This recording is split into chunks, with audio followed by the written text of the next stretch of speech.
12 miles across. That's smaller than Manhattan. But inside this tiny sphere lurks the most terrifying object in the known universe.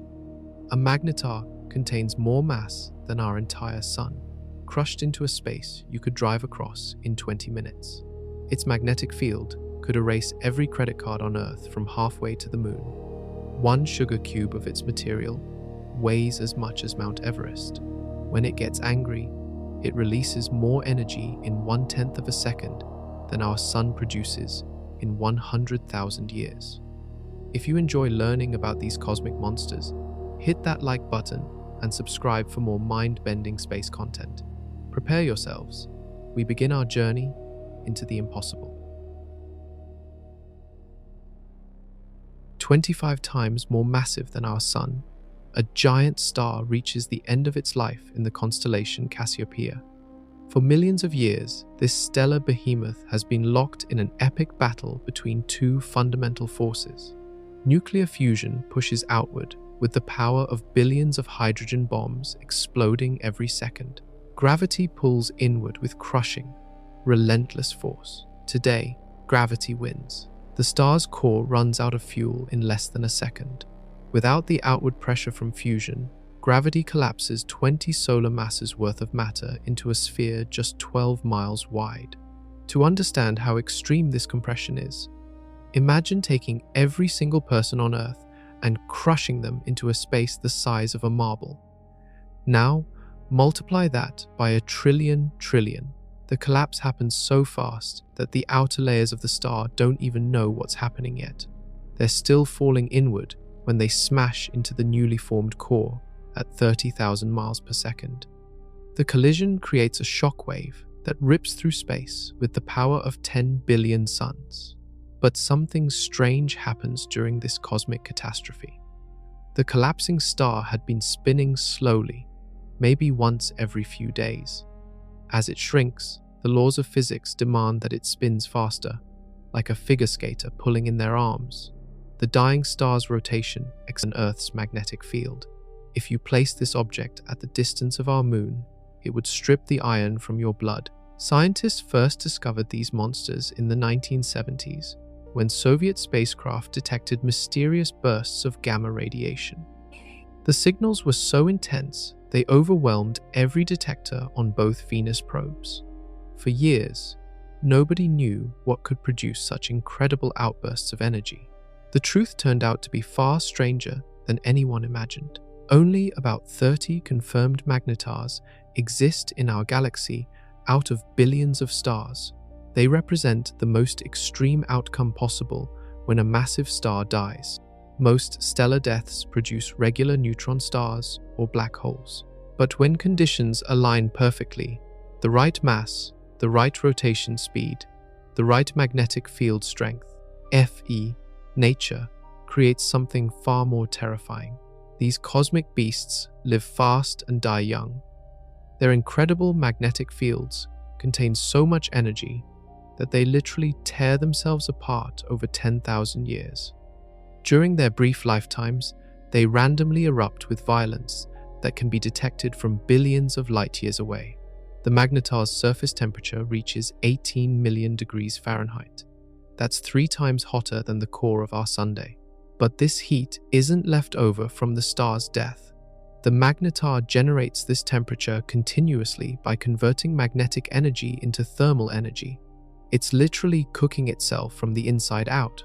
Inside this cosmic pressure cooker, matter exists in states that cannot be reproduced anywhere else in the universe. The interior contains phases of matter so exotic that physicists are still trying to understand what's possible.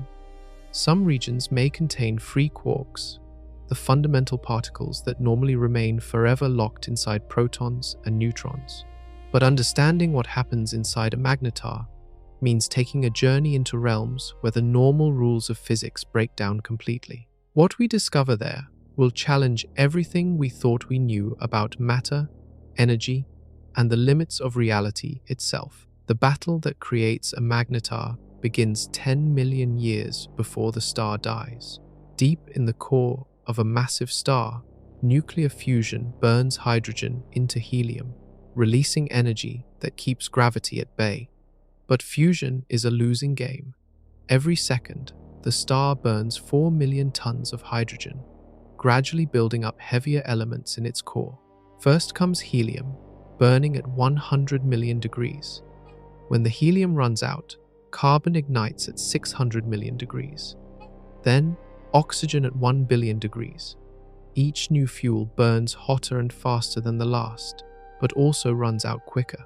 The star becomes like a cosmic onion, with shells of different elements burning at different temperatures. Silicon burning represents the final stage. At 3 billion degrees, silicon nuclei smash together to create iron. But iron refuses to fuse. Unlike every element before it, iron actually absorbs energy when forced to combine with other nuclei. The moment iron appears in the core, the star's fate is sealed. Iron accumulates in the center like ash in a fireplace. When the iron core reaches 1.4 times the mass of our Sun, something catastrophic happens. The temperature and pressure become so extreme that iron nuclei can no longer maintain their structure. Protons and electrons get crushed together to form neutrons. This process releases a flood of particles called neutrinos that escape from the core at the speed of light. In 1 second, more neutrinos blast out of the dying star than our Sun will produce in its entire 10 billion year lifetime. The neutrino flood carries away so much energy that the core's temperature drops instantly. Without thermal pressure to resist gravity, the iron core collapses faster than a falling bullet. In 0.6 of a second, matter denser than an atomic nucleus compresses into a sphere 12 miles across.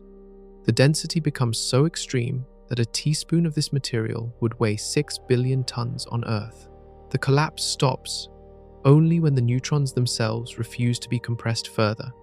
Neutrons are held apart by something called degeneracy pressure, PIE, a quantum mechanical effect that prevents identical particles from occupying the same space. This creates the most rigid substance possible in our universe, but the collapsing outer layers don't know the core has stopped. 20 solar masses of stellar material continues falling inward at 25,000 miles per second. When this avalanche of matter hits the solid neutron core, it bounces back like a rubber ball hitting concrete. A shockwave explodes outward through the falling material. For 8 hours, this shockwave struggles to escape the star's massive gravitational pull. Normally, the wave would stall and collapse back inward, but neutrinos streaming from the core give it just enough extra energy to break free.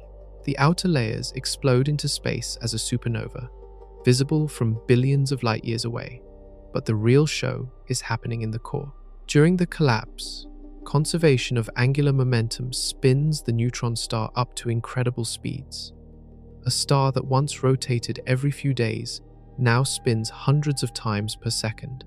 The magnetic field, frozen into the collapsing plasma, gets compressed by a factor of 1 trillion.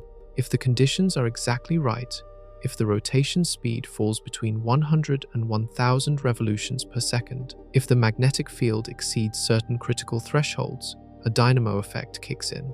The spinning, conducting neutron fluid generates additional magnetic field through a process called the magnetohydrodynamic dynamo.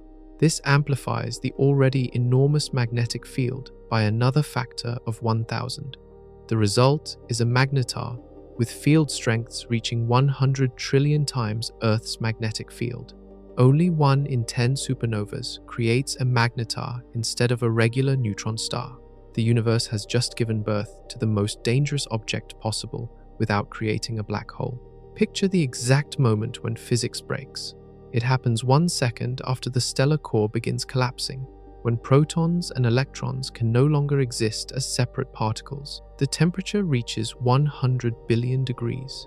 The pressure exceeds anything found elsewhere in the universe. In this hellish environment, the fundamental forces that govern matter are about to rewrite themselves.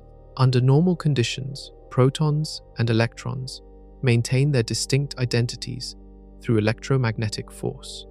Electrons orbit protons in neat, predictable patterns that have remained unchanged since atoms first formed. But inside a collapsing stellar core, these rules no longer apply. The pressure becomes so intense that electron clouds collapse directly into atomic nuclei. Electrons get squeezed into protons with such force that they combine into neutrons, releasing a burst of neutrinos. In less than 1 second, every atom in the core disappears. 20 solar masses of ordinary matter transforms into something that has never existed anywhere else. This isn't just compression. This is the complete reorganization of matter at its most fundamental level. What emerges is neutronium, a matter composed almost entirely of neutrons packed together, like cosmic ball bearings.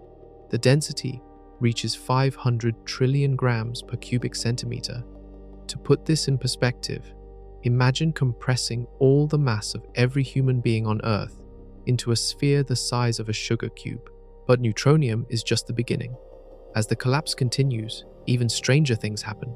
The intense magnetic field creates conditions that would be impossible to achieve in any laboratory. Photons, all particles of light, begin splitting into pairs of particles and antiparticles.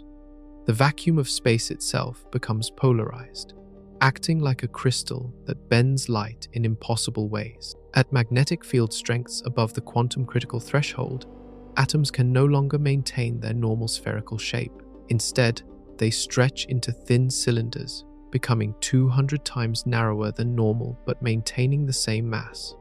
If you could somehow observe hydrogen atoms in this environment, they would look like microscopic needles.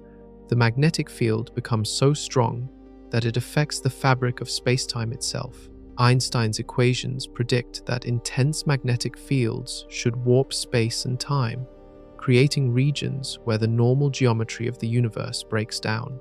Inside a magnetar, space becomes twisted into complex shapes that mathematicians are still trying to understand. During these critical first seconds, the neutron star settles into a layered structure unlike anything else in the cosmos. The outer crust consists of atomic nuclei in a crystal lattice, surrounded by a sea of free electrons.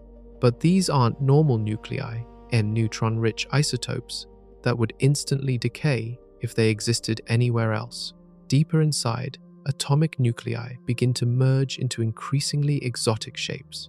Scientists call this region nuclear pasta because the nuclei form structures resembling spaghetti, lasagna sheets, and hollow tubes. Each shape represents a different balance between nuclear forces and gravitational pressure. The transition from crust to core happens gradually over a distance of just a few hundred yards. But crossing this boundary means entering a realm where the distinction between individual particles begins to blur. Free neutrons start to flow like a superfluid, with zero resistance to motion. In the very center, conditions become so extreme that neutrons themselves may break apart into their constituent quarks. This creates a soup of fundamental particles that exists nowhere else in the observable universe. Some theoretical models suggest that stranger forms of matter might form, particles containing strange quarks that make the material even denser and more exotic. The entire process, from stellar collapse to stabilized magnetar, takes less than 10 seconds. But in those 10 seconds, nature demonstrates that the universe contains possibilities far beyond human imagination. The magnetar is complete. Now the real fireworks begin. Imagine Manhattan compressed into a sphere 12 miles across, but instead of buildings and people, it contains the mass of 1.5 suns. This is the scale of a magnetar, an object so dense that 1 tablespoon of its material would outweigh Mount Everest. But calling it simply compressed matter misses the truly bizarre reality of what lies inside.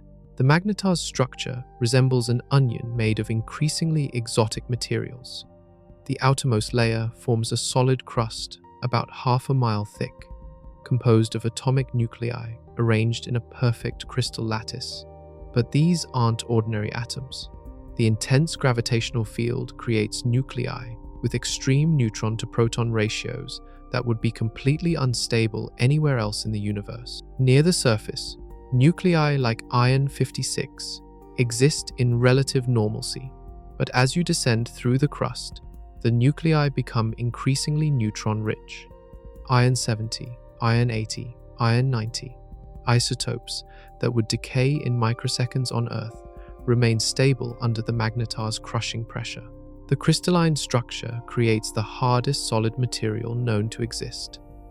This crust is 10 billion times stronger than steel, yet it must constantly adapt to the magnetar's changing magnetic field. When magnetic stresses exceed the crust's incredible strength, the entire surface can crack in an event called a starquake. Below the solid crust lies the inner crust, where matter enters a regime never before seen in nature. Atomic nuclei become so neutron-heavy that they begin leaking neutrons into the surrounding space. These free neutrons form a quantum fluid that flows through the lattice of nuclei with zero resistance. The neutron fluid behaves as a superfluid, a state of matter that can flow through the tiniest cracks without friction. This superfluid can rotate independently of the solid nuclei, creating internal friction when the magnetar's rotation changes. Scientists believe this interaction between superfluid neutrons and solid nuclei causes the timing glitches observed in pulsar signals. Descending deeper, the nuclei themselves begin to change shape under the extreme pressure. Instead of maintaining their normal spherical form, they stretch into tubes, sheets, and complex geometric structures. Physicists nicknamed these configurations nuclear pasta because they resemble spaghetti, lasagna, and other familiar shapes. Gnocchi phase nuclei form spherical clusters. Spaghetti phase nuclei stretch into long rods. Lasagna phase nuclei flatten into sheets separated by layers of neutron fluid. These exotic structures exist in a zone where nuclear forces and gravitational pressure achieve a delicate balance found nowhere else in the cosmos. At about 5 miles below the surface, even these strange nuclear configurations give way to something more fundamental. The boundary between atomic nuclei and free neutrons disappears entirely. Matter becomes a uniform fluid of neutrons, protons, and electrons, the core of the magnetar. In this core, neutrons flow as a superfluid, while protons form a superconductor with zero electrical resistance. The combination creates conditions perfect for sustaining enormous electrical currents that generate the magnetar's incredible magnetic field. These currents can flow forever without losing energy, maintaining field strengths that would be impossible to achieve any other way. Some theoretical models suggest the very center of a magnetar might contain even more exotic matter. At densities exceeding 10 times normal nuclear density, neutrons and protons might dissolve into their constituent quarks. This would create a quark soup containing up quarks, down quarks, and possibly strange quarks, a state of matter that existed only briefly after the Big Bang. The temperature throughout this city-sized ball of exotic matter reaches 18 million degrees Fahrenheit. But this isn't heat left over from the supernova. The magnetar continuously generates thermal energy by converting magnetic field energy. The process heats the entire neutron star from the inside out, making it glow with high-energy X-rays. Every cubic inch of a magnetar's interior contains more energy than humanity has ever produced in its entire history. And we've only just begun to explore the mysteries hidden within. Take every magnet on Earth, every refrigerator magnet, every medical MRI machine, every magnetic levitation train, every industrial electromagnet ever built. Combine their magnetic fields into one super powerful magnet. Now multiply that field strength by 1 billion billion. You're still not even close to the magnetic field strength of a magnetar. A magnetar's magnetic field reaches 100 million billion times stronger than Earth's magnetic field. To put this in perspective, if a magnetar were placed at the distance of our moon, its magnetic field would be powerful enough to strip the iron from every molecule in your body.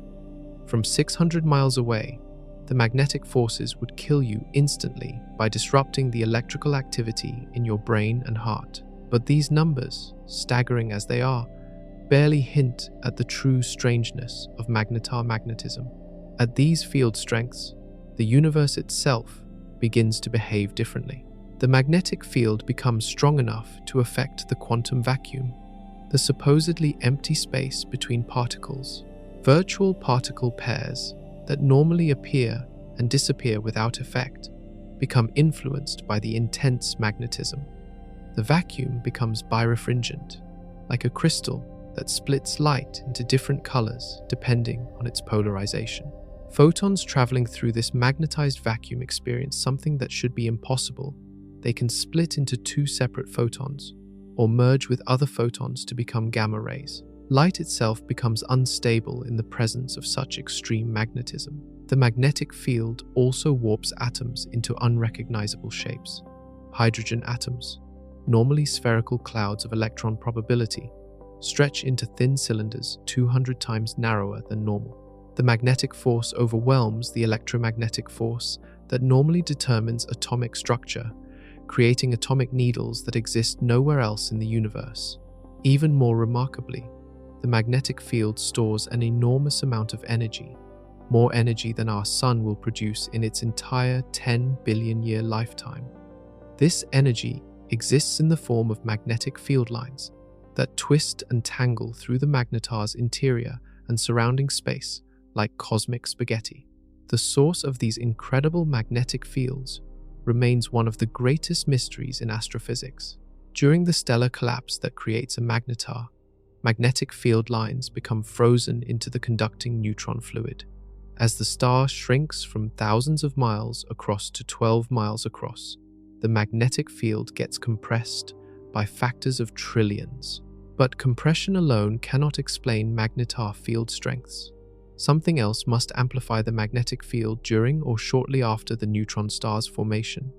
The leading theory involves a magnetohydrodynamic dynamo, ATF, a process where the spinning, conducting neutron fluid generates additional magnetic field through electromagnetic induction. For this dynamo to work, conditions must be exactly right. The neutron star must rotate between 100 and 1,000 times per second. The initial magnetic field must exceed certain critical thresholds. The temperature and electrical conductivity must fall within narrow ranges. Only about 1 in 10 supernovas produces these perfect conditions. The magnetar's magnetic field isn't uniform like the simple dipole field of Earth. Instead, it forms a complex, twisted structure with multiple poles and field reversals. Hotspots form where magnetic field lines penetrate the surface, creating regions that glow millions of times brighter than the surrounding crust. These hotspots can move across the magnetar's surface as the internal magnetic field evolves. When two hotspots merge, they release enough energy to outshine entire galaxies for brief moments. The merger creates a burst of X-rays and gamma rays that can be detected from billions of light years away. The magnetic field also creates powerful electric currents in the magnetar's magnetosphere, the region of space dominated by its magnetic influence. These currents accelerate charged particles to near light speed, creating beams of radiation that sweep across space like cosmic lighthouses. The magnetar's magnetic field represents the ultimate expression of one of nature's fundamental forces. But this is only the beginning of the magnetar's assault on the laws of physics. At the moment, a magnetar's magnetic field strength crosses the quantum critical threshold, reality itself begins to malfunction. This threshold, calculated by physicists as 441 billion Gauss, represents the point where quantum mechanics and electromagnetism collide in spectacular fashion. Beyond this limit, the universe enters uncharted territory where the normal rules simply stop working. The quantum vacuum, which we think of as empty space, turns out to be anything but empty. It seethes with virtual particles, electron-positron pairs, that pop into existence for brief moments before annihilating each other. Under normal conditions, These quantum fluctuations happen so quickly that they have no observable effect on the world around us. But a magnetar's field changes everything. When virtual particles appear in a magnetic field stronger than the quantum threshold, they become influenced by the magnetism before they can disappear. The magnetic field polarizes the vacuum, causing it to behave like a birefringent crystal. Light traveling through this polarized vacuum splits into two different modes, each traveling at slightly different speeds. This effect, called vacuum birefringence, means that a magnetar literally changes the properties of empty space around it. X-rays and gamma rays, traveling through the magnetar's magnetosphere, experience delays that depend on their energy and polarization. The magnetar creates its own version of cosmic slow motion, where different colors of light travel at different speeds. Even more dramatically, photons with enough energy can spontaneously split into electron-positron pairs when traveling through the magnetized vacuum. This process, impossible under normal conditions, becomes commonplace near a magnetar. High-energy gamma rays cannot maintain their existence. They immediately convert into matter and antimatter particles. The reverse process also occurs. When electrons and positrons collide in the intense magnetic field, they can merge into a single high-energy photon instead of the usual two lower-energy photons. The magnetar's field strength is so intense that it fundamentally alters how light and matter interact. The magnetic field also affects the geometry of spacetime itself. According to Einstein's general theory of relativity, intense electromagnetic fields should create gravitational effect. The magnetar's magnetic field contains so much energy that it contributes measurably to the object's total mass and gravitational pull. Current theoretical models suggest that magnetic field lines near a magnetar become so twisted and tangled that they create regions where space curves in complex ways. These magnetic flux tubes can trap light and matter, creating invisible highways through space where particles follow predetermined paths, regardless of other forces acting on them. Near the magnetar's surface, magnetic field lines emerge from the crust at specific points called magnetic poles. But unlike Earth's simple north-south dipole field, magnetars often have multiple poles scattered across their surface in complex patterns. Field lines connect these poles in intricate networks that shift and evolve over time. When magnetic field lines reconnect, ND2, suddenly changing their configuration, they release enormous amounts of stored magnetic energy. These reconnection events can heat plasma to temperatures of billions of degrees and accelerate particles to nearly the speed of light. The energy released during a single reconnection event can exceed the total energy output of our Sun over thousands of years. The twisted magnetic field creates a magnetosphere extending thousands of miles into space around the magnetar. Within this region, charged particles become trapped along magnetic field lines, spiraling back and forth between the magnetar's magnetic poles. These trapped particles form a kind of magnetic bottle that can store and channel enormous amounts of energy. The magnetosphere also creates dead zones where matter cannot exist in normal form. Any atom entering these regions gets stretched beyond recognition or torn apart entirely. Electrons get forced into quantum states that would be impossible to achieve in terrestrial laboratories. Scientists have detected evidence of these extreme magnetic effects using space-based X-ray telescopes. The polarization and energy distribution of X-rays coming from magnetars show clear signatures of vacuum birefringence and other quantum electrodynamic effects. The magnetar has turned its immediate cosmic neighborhood into a laboratory for testing the most extreme predictions of theoretical physics. The magnetar's outer crust appears deceptively simple, a thin shell of crystallized atomic nuclei covering the exotic interior. But this crust represents the strongest solid material that can exist anywhere in the universe. It's 10 billion times harder than diamond, yet it lives under stresses that would shatter continents on Earth. When this ultimate material finally breaks, it releases energy that can be detected across the entire galaxy. The crust extends from the magnetar's surface down to about half a mile deep, where matter density reaches 100 million grams per cubic centimeter. At this depth, atomic nuclei become so neutron-rich that they start leaking neutrons into the surrounding space. But in the outer regions, nuclei maintain their distinct identities arranged in a perfect crystal lattice.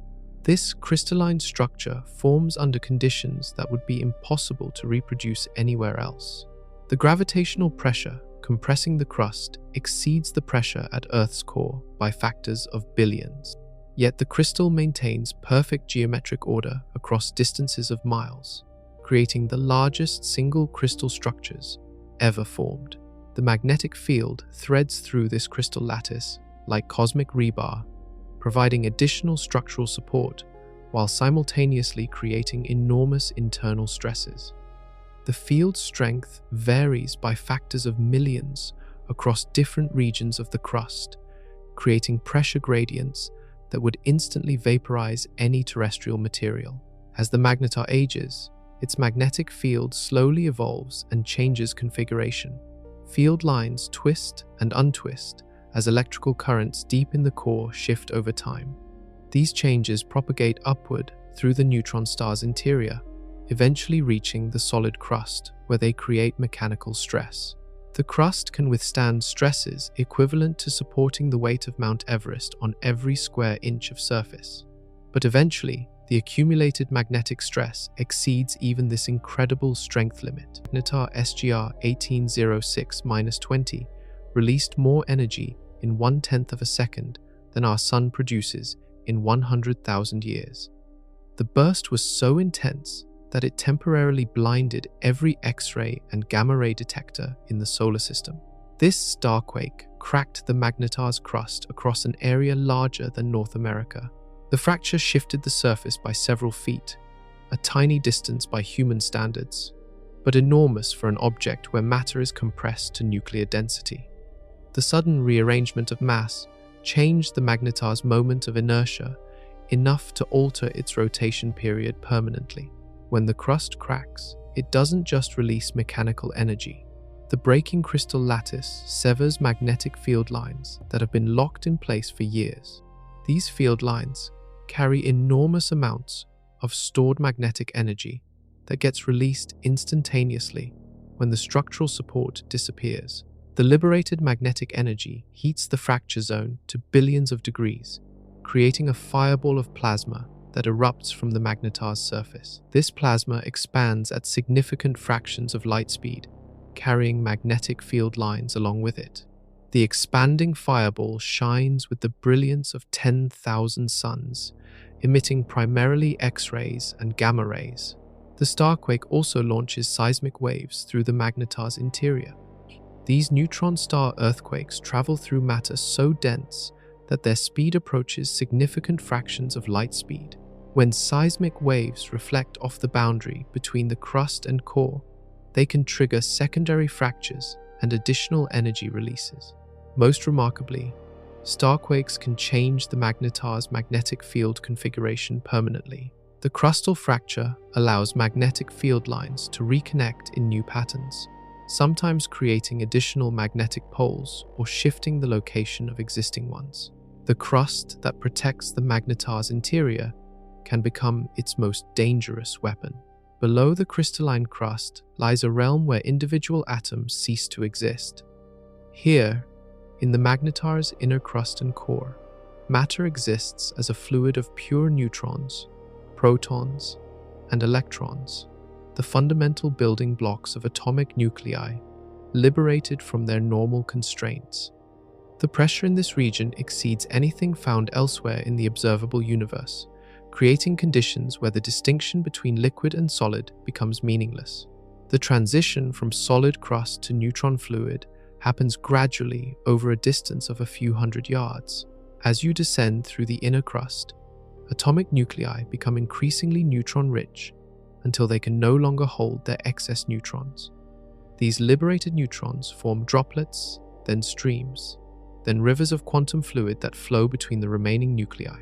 At the crust-core boundary, roughly 5 miles below the surface, the last atomic nuclei dissolve entirely. What remains is uniform neutron fluid, with a sprinkling of protons and electrons maintaining electrical neutrality. But this isn't ordinary fluid like water or oil. This is a quantum fluid where the neutrons behave collectively as a single, coherent system. The neutron fluid flows as a superfluid with exactly zero viscosity. Unlike normal fluids that gradually slow down due to friction, superfluid neutrons can flow forever without losing energy. They can squeeze through gaps smaller than atomic nuclei and flow up walls in defiance of gravity. In a magnetar's core, this superfluid neutron component comprises roughly 90% of all matter. The remaining 10% consists of protons and electrons that form their own exotic quantum states. The protons, under the intense pressure and temperature conditions, transform into a superconductor, a state where electrical current flows with absolutely zero resistance. These superconducting protons can carry enormous electrical currents that persist indefinitely, generating the magnetic fields that make magnetars possible. The pressure at the magnetar's center reaches 100 billion pounds per square inch. To visualize this pressure, imagine the weight of the entire Atlantic Ocean balanced on a postage stamp. Under these conditions, neutrons get packed together so tightly that they actually touch each other, something that never happens in normal atomic nuclei. When neutrons are compressed to this density, they begin to exhibit collective behavior that has no parallel in terrestrial physics. The neutron fluid can support waves and vibrations that travel at significant fractions of light speed. These neutron sound waves carry energy and information through the magnetar's core in ways that solid materials simply cannot match. The boundary between superfluid neutrons and superconducting protons creates one of the most unusual interfaces in nature. These two quantum fluids can rotate independently of each other, creating internal friction when the magnetar's rotation rate changes in place, creating tension between the two quantum components. When this tension becomes too great, flux tubes suddenly break free and relocate, causing observable changes in the magnetar's rotation and magnetic field. Temperature control in the neutron soup occurs through a delicate balance between heating and cooling processes. The decay of the magnetic field continuously deposits energy into the fluid, heating it to tens of millions of degrees. But neutrino emission from the core carries away energy at an enormous rate, providing a cosmic refrigeration system. The neutron fluid also supports exotic excitations that have no counterpart in normal matter. Collective oscillations of the entire fluid can store and release enormous amounts of energy, potentially contributing to the violent outbursts observed from magnetars. Deep within this neutron soup, nature demonstrates that matter can exist in states barely imaginable to human experience. At the very center of a magnetar, 10 miles below the surface, lies a sphere where the normal rules of physics break down entirely. Here, matter density reaches 5 to 10 times nuclear density, conditions that push theoretical physics beyond the boundaries of current understanding. In this core region, neutrons and protons may no longer exist as distinct particles, dissolving instead into a soup of fundamental quarks that hasn't been seen since the first microseconds after the Big Bang.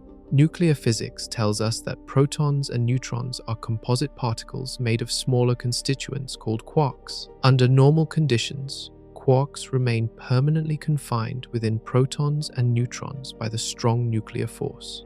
No amount of energy can liberate a quark in ordinary circumstances. They're locked in place more securely than any prison could hold. But the magnetar's core changes everything. At pressures exceeding 10 to the 35th power pascals, ATA, a number so large it defies human comprehension, the boundaries between protons and neutrons begin to blur. Individual particles lose their identity as the strong nuclear force becomes overwhelmed by pure gravitational compression. Quarks, normally held captive within nucleons, find themselves free to roam through the magnetar's central regions. This creates a state of matter called quark soup or strange matter, depending on which types of quarks are present. Up quarks and down quarks, the normal constituents of protons and neutrons, mix freely in a quantum fluid that obeys completely different physical laws than ordinary matter. The soup may also contain strange quarks, more massive cousins, that make the material even denser and more exotic. In this quark soup, particles can transform from one type to another through processes that would be impossible in normal matter. Strange quarks can decay into up and down quarks, releasing energy that heats the core. The reverse process can also occur, with normal quarks converting to strange quarks under the right conditions.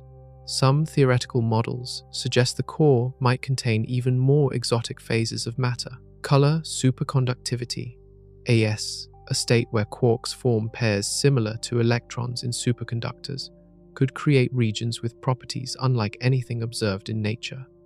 These quark pairs might carry both electric charge and color charge, the quantum property that governs the strong nuclear force.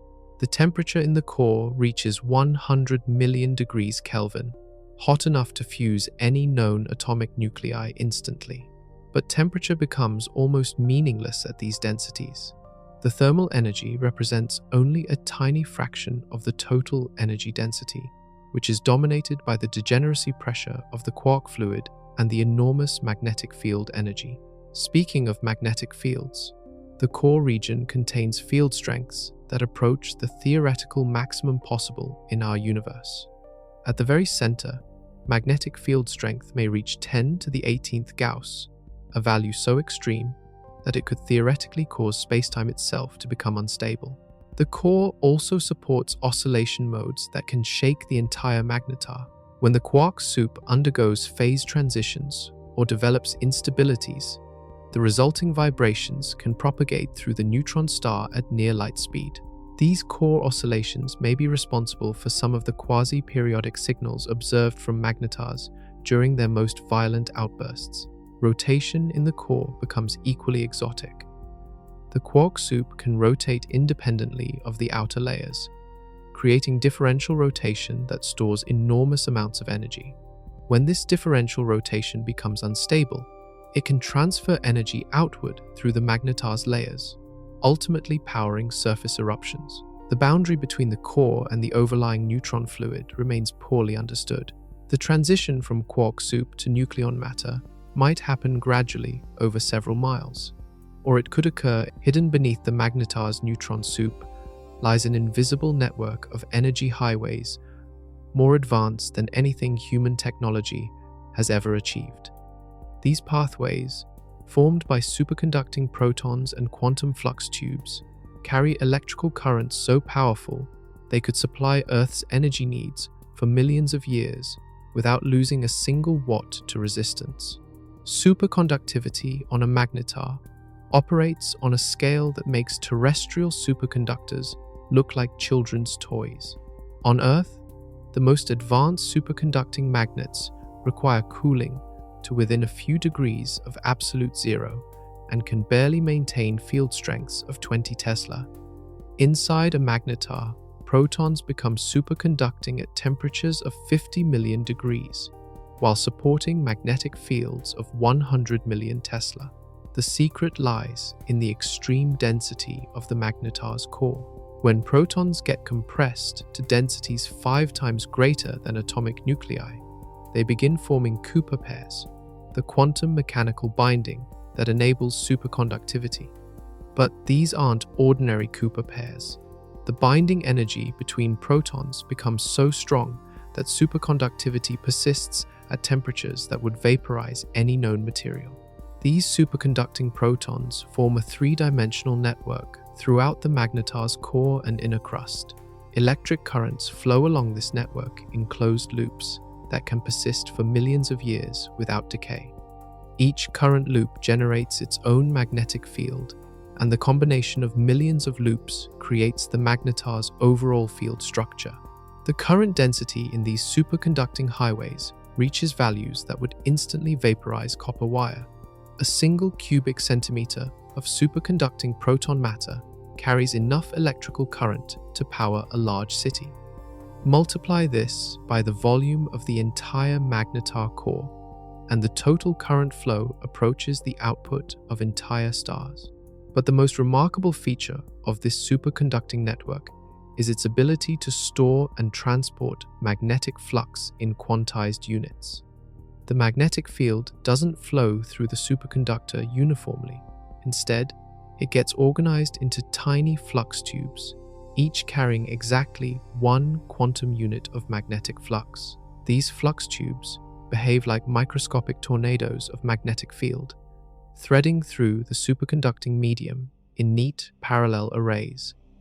Each tube is only about 10 to the minus 13 centimeters wide, smaller than an atomic nucleus, but they carry the concentrated magnetic field of the entire magnetar.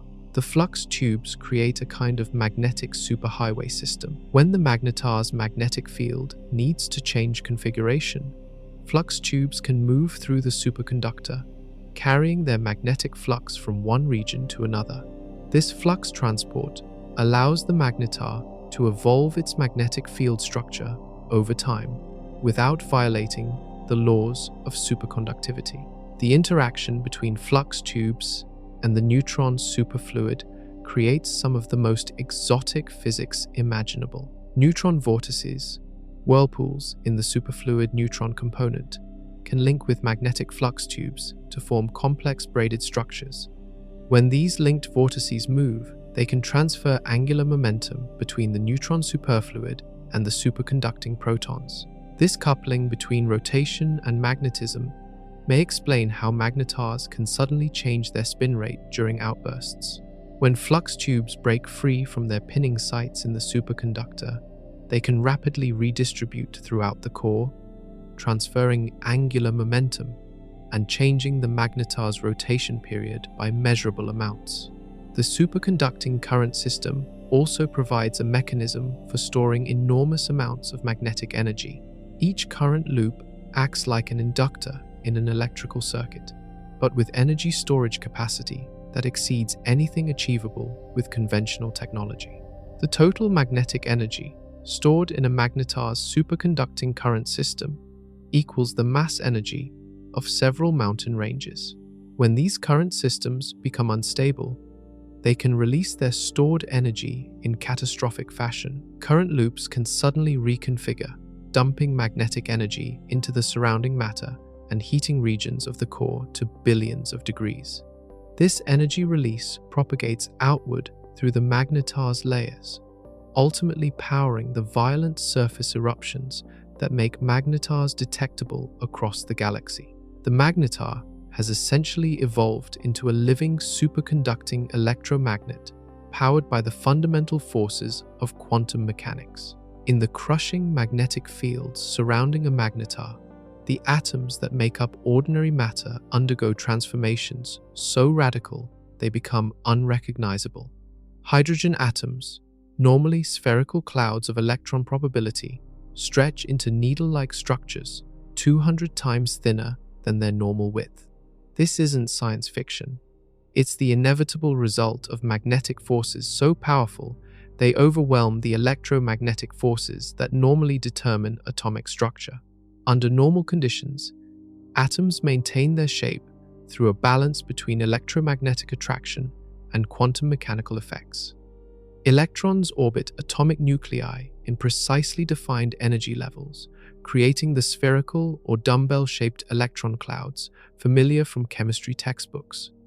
The magnetic field strength required to significantly distort these atomic orbitals exceeds anything achievable in terrestrial laboratories.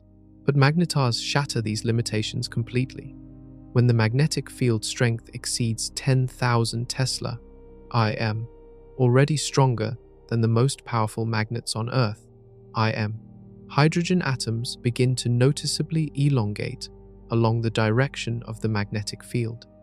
At 100,000 Tesla, the atoms become distinctly egg-shaped, At the million Tesla levels found near magnetar surfaces, atoms transform into thin cylinders that bear no resemblance to their original form.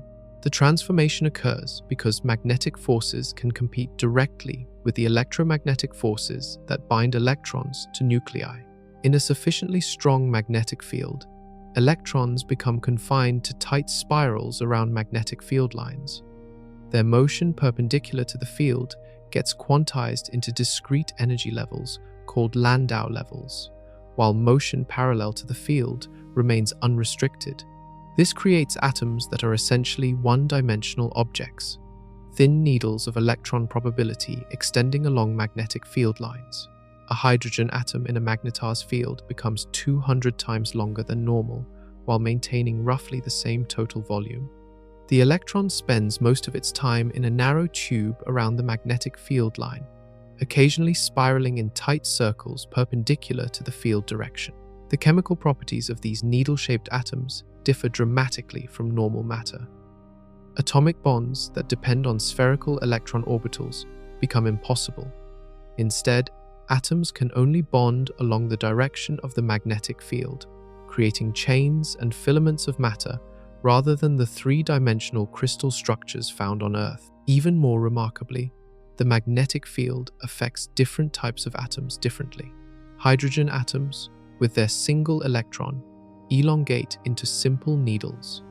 But heavier atoms with multiple electrons develop complex internal structures as different electron shells respond to the magnetic field in different ways. Carbon atoms in a magnetar's field might form structures resembling molecular tuning forks, with electrons confined to multiple parallel tubes. Iron atoms could develop fan-like configurations where electron clouds spread along several magnetic field directions simultaneously. The periodic table of elements would need complete revision to account for these exotic atomic geometries. The magnetic field also affects the nuclear components of atoms. Protons and neutrons have their own magnetic moments that interact with the external field. In the strongest magnetar fields, nuclear magnetic effects become significant enough to influence atomic structure directly. These distorted atoms cannot exist in isolation. They form part of a magnetized plasma, where individual atomic identity becomes blurred.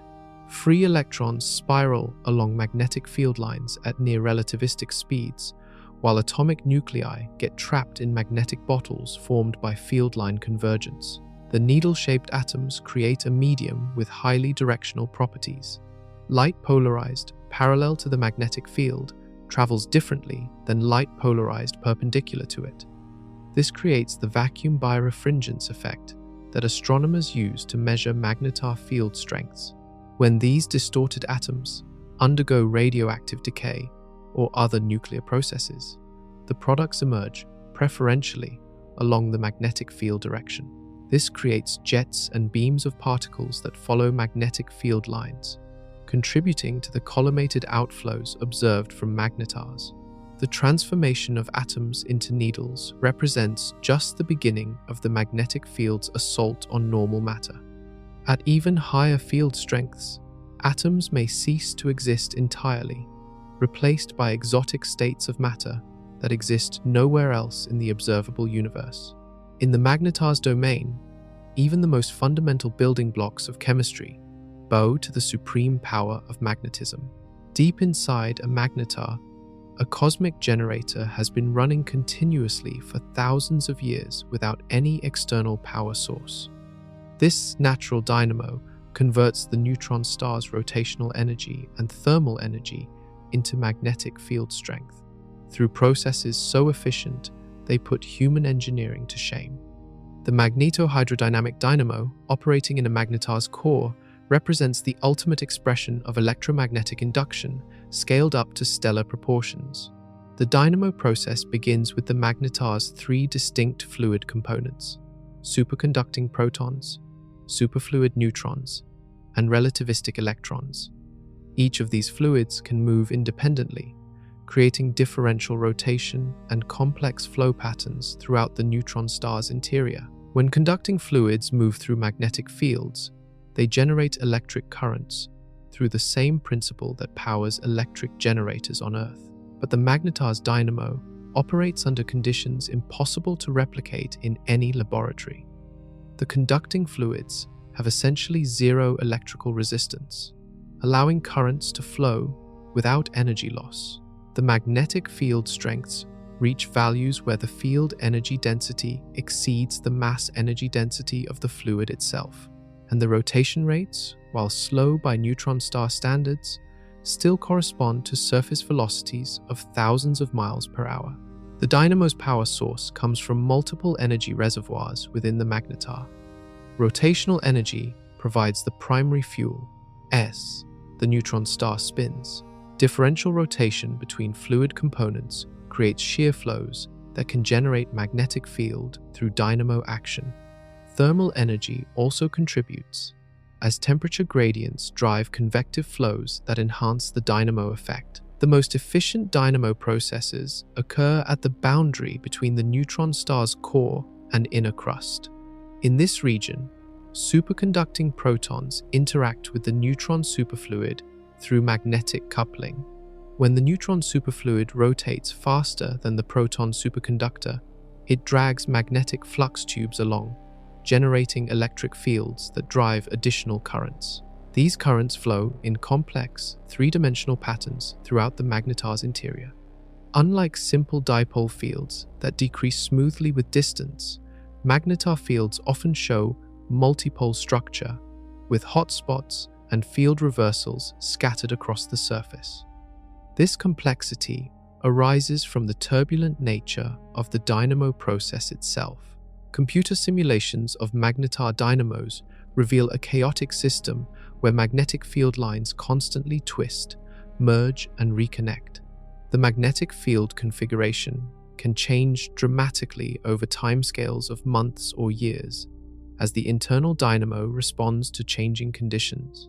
These field reconfigurations often trigger the starquakes and outbursts that make magnetars observable across vast distances. The dynamo also exhibits feedback effects that make its behavior unpredictable. Strong magnetic fields can suppress the very fluid motions that generate them, creating periods of relative calm followed by sudden bursts of activity. When magnetic stress finally overcomes the suppression, the dynamo can rapidly amplify field strength by orders of magnitude. One of the most remarkable features of the magnetar dynamo is its efficiency. Conventional power generators lose significant energy to heat and friction, but the magnetar's superconducting components eliminate resistance losses entirely. The dynamo can convert nearly 100% of available mechanical energy into magnetic field energy, creating the most efficient electrical generator in the known universe. The dynamo's operation also depends critically on the magnetar's age and thermal evolution. Young magnetars, with core temperatures above 10 billion degrees, support vigorous, convective flows that drive powerful dynamo action. As the neutron star cools over thousands of years, the dynamo gradually weakens, leading to the eventual decay of the magnetic field. Recent theoretical work suggests that magnetar dynamos might operate in several distinct modes. During quiet periods, the dynamo maintains a relatively stable field configuration, but when instabilities develop, the system can switch to a highly active mode characterized by rapid field changes and violent outbursts. The magnetar's internal dynamo represents nature's ultimate demonstration of electromagnetic induction. This cosmic generator has been running continuously since the neutron star's formation, converting stellar rotation into magnetic field strength with an efficiency that human technology can only dream of achieving. Understanding this dynamo process could revolutionize our approach to magnetic field generation and energy storage in terrestrial applications. Scattered across a magnetar's surface like cosmic campfires, hotspots glow with temperatures exceeding 50 million degrees, hot enough to fuse any known atomic nuclei instantly. These regions, each smaller than a city but brighter than entire star systems, mark the places where the magnetar's twisted magnetic field lines penetrate the crustal surface, When these hotspots merge or suddenly brighten, they create fireworks visible from billions of light years away. Each hotspot forms where magnetic flux tubes emerge from the magnetar's interior and pierce through the solid crust. The magnetic field strength in these regions can exceed 100 billion Tesla, strong enough to compress atoms into needle-like shapes and polarize the vacuum of space itself. The concentrated magnetic energy heats the crustal material to temperatures where it glows primarily in X-rays and gamma rays. The size of these hotspots ranges from a few miles across to areas comparable to small countries. Despite their relatively tiny size compared to the magnetar's total surface area, individual hotspots can outshine the combined light output of 10,000 suns. The energy density in these regions exceeds anything found in normal stellar atmospheres by factors of millions. Hotspots aren't static features. They evolve and migrate across the magnetar's surface as the internal magnetic field changes configuration. Space-based X-ray telescopes have tracked hotspots moving at speeds of several miles per hour, following complex paths that reveal the underlying magnetic field structure.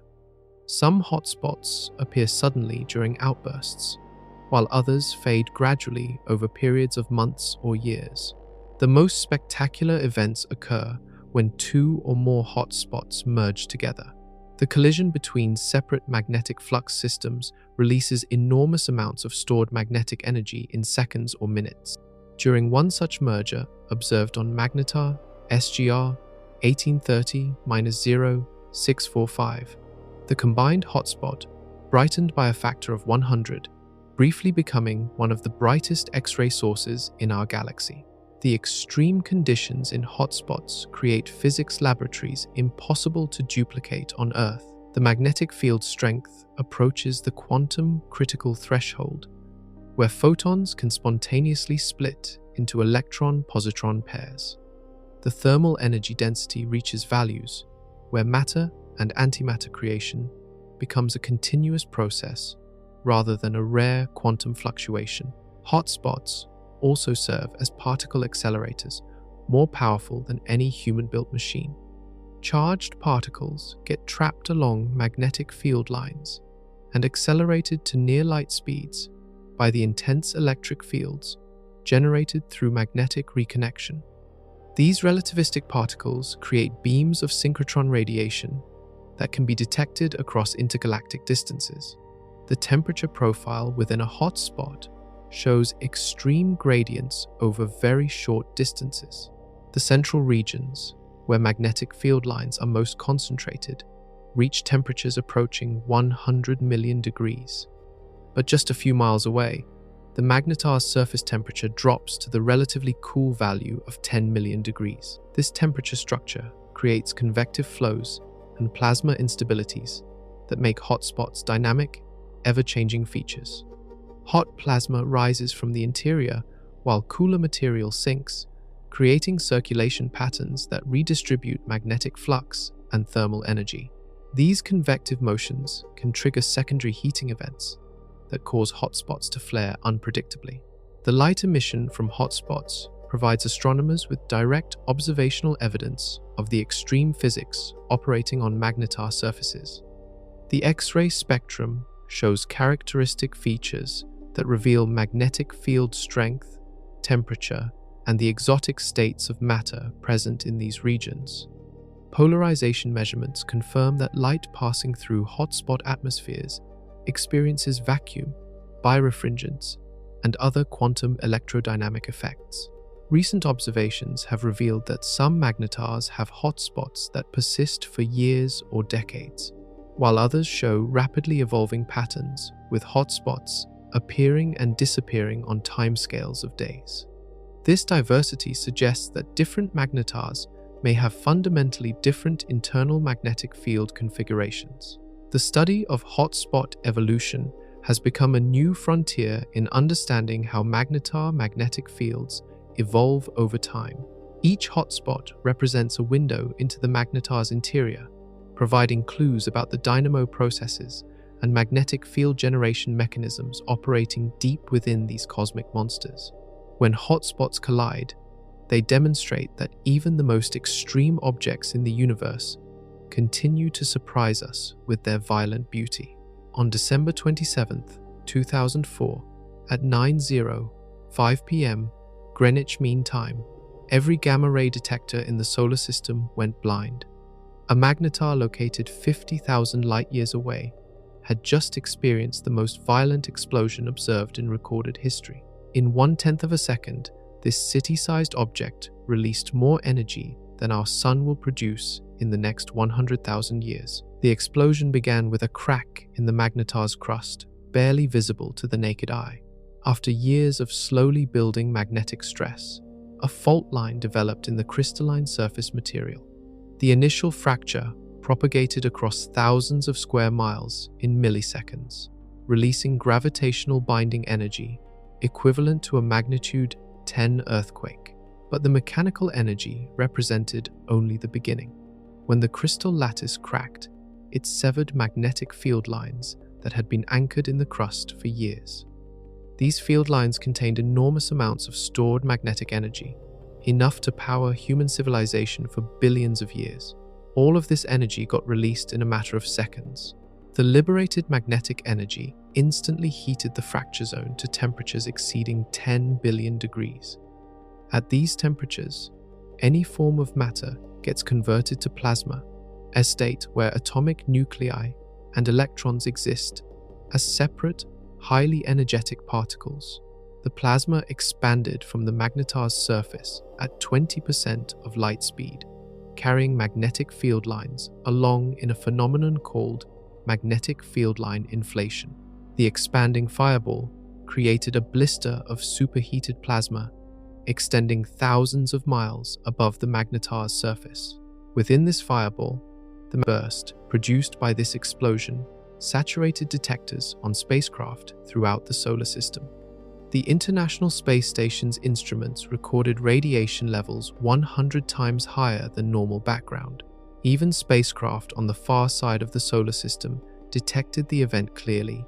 If this magnetar had been located just 10 light-years away instead of 50,000, the radiation dose would have been lethal to any life on Earth. But the explosion's effects extended far beyond just gamma rays. The violent magnetic field reconfiguration launched a shockwave through the magnetar's magnetosphere, the region of space dominated by its magnetic field. This shockwave accelerated charged particles to near light speeds, creating a burst of radio waves that arrived at Earth several minutes after the initial gamma-ray flash. The explosion also permanently altered the magnetar's rotation. The sudden redistribution of mass across the surface changed the neutron star's moment of inertia enough to speed up its rotation by a measurable amount. Precision timing measurements revealed that the magnetar's rotation period decreased by several milliseconds, ATA, a tiny change that nonetheless represents enormous energy transfer. Seismic waves from the explosion propagated through the magnetar's interior at speeds approaching significant fractions of light speed. When these waves reflected off the boundary between the crust and core, they triggered secondary fractures and additional energy releases. The magnetar continued producing smaller outbursts for months after the main explosion. The December 27th event provided the first direct measurement of the energy stored in magnetar magnetic fields. The total energy release exceeded 10 to the 44th joules. Sun will produce more energy than our sun will produce over its entire main sequence lifetime. This confirmed theoretical predictions about the enormous energy reservoirs contained within twisted magnetic field configurations. Most remarkably, the explosion was detected by its effects on Earth's upper atmosphere. The intense gamma radiation ionized atmospheric particles on the night side of our planet, temporarily disrupting radio communications and creating artificial aurora displays. The magnetar had reached across 50,000 light-years of space to remind us of the incredible violence lurking in the cosmic deep. When a magnetar's crust finally surrenders to magnetic stress, The resulting starquake makes terrestrial earthquakes look like gentle tremors. These cosmic seismic events propagate through matter so dense that earthquake waves travel at significant fractions of light speed, carrying energy equivalent to the detonation of trillion megaton hydrogen bombs.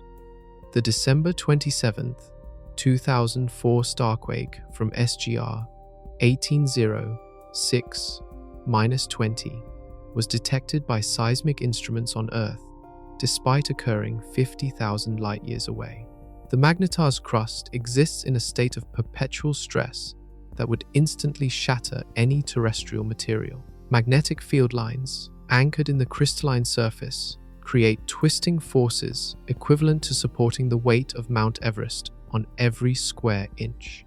As the internal magnetic field evolves over months and years, this stress accumulates until it exceeds even the incredible strength of neutronium crystal. The breaking point arrives without warning. A microscopic flaw in the crystal structure, TA, perhaps a single misaligned nucleus, suddenly propagates into a macroscopic fracture. The crack spreads across the magnetar's surface at speeds approaching light itself, following the weakest paths through the crystalline lattice like cosmic lightning. Unlike earthquakes on Earth, which release primarily mechanical energy, magnetar starquakes liberate enormous amounts of magnetic energy stored in twisted field lines. When the crystal cracks, magnetic flux tubes that have been held in place for years suddenly snap back to lower energy configurations. The magnetic energy release exceeds the mechanical energy by factors of thousands. The starquake generates several different types of seismic waves, each carrying information about the magnetar's internal structure. Primary waves compress and decompress the neutron matter as they propagate, traveling through the core at speeds exceeding 100,000 miles per second. Secondary waves create shearing motions that can only propagate through solid material, allowing scientists to map the boundary between the solid crust and liquid core. The most exotic seismic waves are unique to neutron stars. Magnetic waves propagate along field lines at speeds determined by the magnetic tension and plasma density. These magnetoseismic oscillations can carry energy between different regions of the magnetar, sometimes triggering secondary fractures far from the original earthquake. Surface waves on a magnetar behave unlike anything seen on terrestrial planets. The extreme gravitational field confines these waves to a thin layer just above the crust, where they can circle the entire neutron star in milliseconds. When surface waves from different parts of the starquake meet and interfere, they create standing wave patterns that make the entire magnetar ring like a cosmic bell. The ringing frequency depends on the magnetar's internal structure and composition. By analyzing the quasi-periodic oscillations detected in X-ray emissions following major starquakes, astronomers can determine the thickness of the crust, the density profile of the core, and even the equation of state-governing matter at nuclear densities. Some starquakes trigger cascading failures that reshape the magnetar's entire surface. The initial fracture relieves stress in one region, but transfers it to neighboring areas. This can create a domino effect where secondary fractures propagate around the magnetar's circumference, ultimately cracking large portions of the crust within minutes. The largest starquakes can actually change the magnetar's shape. The sudden redistribution of crustal material alters the neutron star's moment of inertia, causing permanent changes in its rotation period. The December 27th event decreased the magnetar's rotation period by several milliseconds, a tiny change that nonetheless represents the movement of quadrillions of tons of matter. Starquakes also launch blast waves through the magnetar's magnetosphere that can be detected across intergalactic distances. These shock fronts accelerate charged particles to near light speeds, creating the brief but intense gamma-ray bursts that first revealed magnetars to human observation.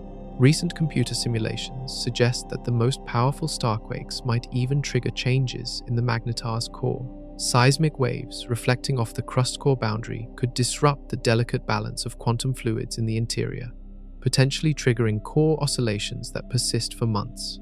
The magnetar has turned seismic activity into a weapon capable of shaking the entire galaxy with its cosmic rage. Light itself becomes trapped inside a magnetar's field, forced to follow invisible highways of magnetic force like a cosmic subway system. Photons that would normally travel in straight lines find themselves bent, twisted, and channeled along magnetic field lines in defiance of everything we thought we knew about the behavior of light. In the magnetar's domain, even the fastest thing in the universe must bow to the supreme power of magnetism. The trapping occurs because the magnetar's field strength exceeds the quantum critical threshold, where electromagnetic radiation begins interacting strongly with the magnetic field itself. Photons acquire an effective mass in this environment, making them behave more like particles than pure energy. They get deflected by magnetic forces and can even orbit around regions of especially intense field strength. X-rays and gamma rays, emitted from the magnetar's hotspots, cannot escape directly into space. Instead, they become confined to narrow channels along magnetic field lines, creating beams of radiation that sweep across the cosmos like lighthouse beams. These photon highways extend thousands of miles above the magnetar's surface, guiding radiation along predetermined paths regardless of its initial direction. The magnetic confinement creates a phenomenon called photon splitting, where high-energy gamma rays spontaneously divide into two or more lower-energy photons when traveling through the intense field. This process, impossible under normal conditions, becomes commonplace near magnetars. A single gamma ray can cascade into dozens of X-rays, each following slightly different magnetic field lines. The reverse process also occurs through magnetic photon merging. Multiple X-rays traveling along the same field line can combine into single gamma rays with enormous energy. The magnetar's field acts like a cosmic particle accelerator, concentrating electromagnetic energy into increasingly powerful packages. These trapped photons create their own magnetic pressure that can affect the field structure itself. When enough radiation gets confined along particular field lines, the photon pressure can actually reshape the magnetic field, creating feedback loops between light and magnetism. The magnetar becomes a self-modifying electromagnetic system where light influences the very forces that control it. The most spectacular manifestation of photon trapping occurs during magnetar outbursts. When hotspots suddenly brighten, they flood nearby magnetic field lines with intense radiation.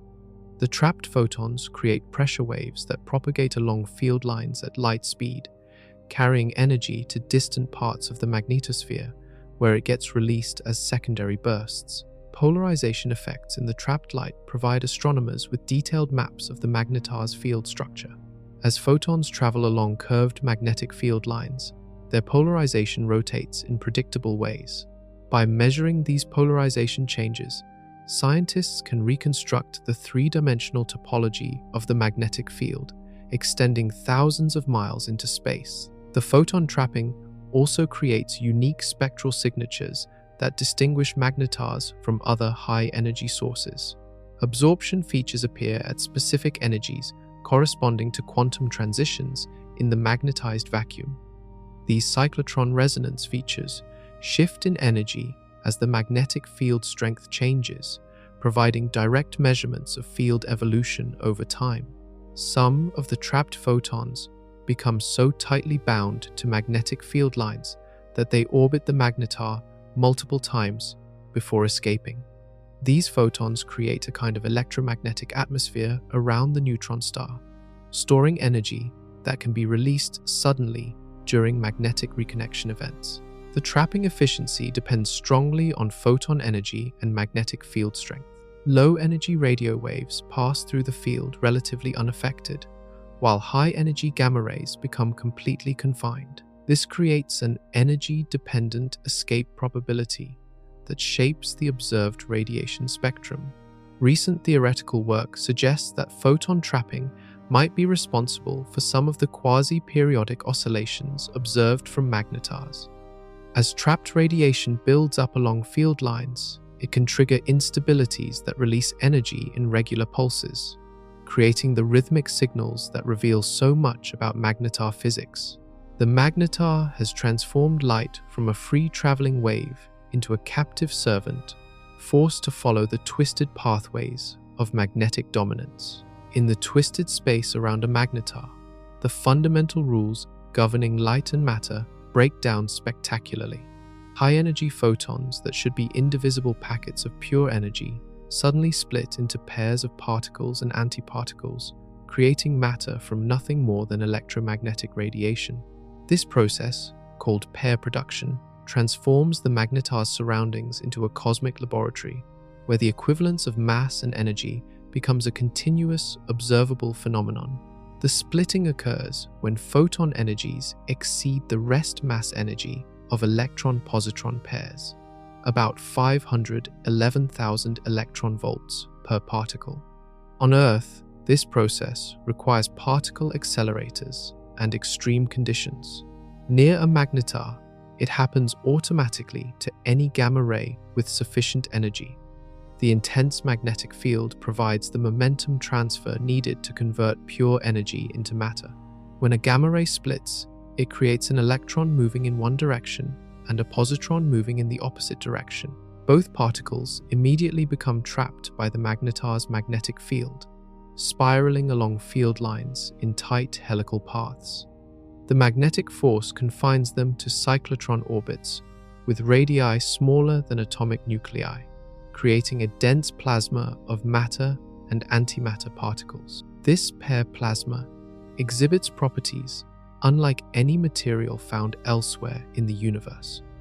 Electrons and positrons coexist in close proximity without immediately annihilating, because the magnetic field keeps them separated in space.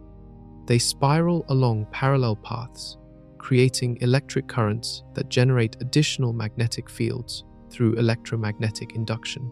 The population of pair particles becomes so dense that they begin affecting the propagation of additional photons through the region. The plasma creates an effective opacity that can completely block the escape of high-energy radiation from certain parts of the magnetar's magnetosphere. This photon pair feedback creates a self-regulating system where increased radiation leads to increased pair production, which then suppresses further radiation. The splitting process also works in reverse through pair annihilation. When electrons and positrons finally collide, they convert back into pure energy in the form of gamma rays. But the intense magnetic field affects even this fundamental process, causing the annihilation photons to emerge with preferred directions and polarizations determined by the field geometry. The energy spectrum of split photons reveals detailed information about the magnetic field structure. Photons splitting in regions of higher field strength produce pairs with different energy distributions than those splitting in weaker fields. By analyzing the observed pair production rates, astronomers can map field strength variations across the magnetar's surface and magnetosphere. Cascade processes make the splitting phenomenon even more complex. The positrons created by photon splitting can collide with thermal electrons in the magnetar's atmosphere, producing additional gamma rays that then split into more pairs. This creates electromagnetic cascades, where a single high-energy photon can ultimately produce hundreds or thousands of particle pairs. The magnetic field also affects the threshold energy required for pair production. In extremely strong fields, the quantum vacuum itself becomes unstable, allowing pair creation at lower photon energies than normally possible. This vacuum breakdown represents the ultimate expression of quantum electrodynamics under extreme conditions. The spatial distribution of pair production creates distinct zones around the magnetar. Close to the surface, where magnetic fields are strongest, virtually all high-energy photons split immediately upon emission. Further out, where fields weaken, only the most energetic gamma rays undergo splitting. This creates a layered structure in the magnetosphere with different physical properties at different altitudes. Time-dependent pair production can create oscillations in the magnetar's observable brightness. As the pair density builds up in certain regions, it suppresses photon escape, causing the observed flux to decrease. When magnetic reconnection events suddenly clear out the pair plasma, brightness surges as trapped radiation escapes. Recent observations have detected the characteristic signatures of pair production in magnetar spectra, confirming theoretical predictions about this exotic process.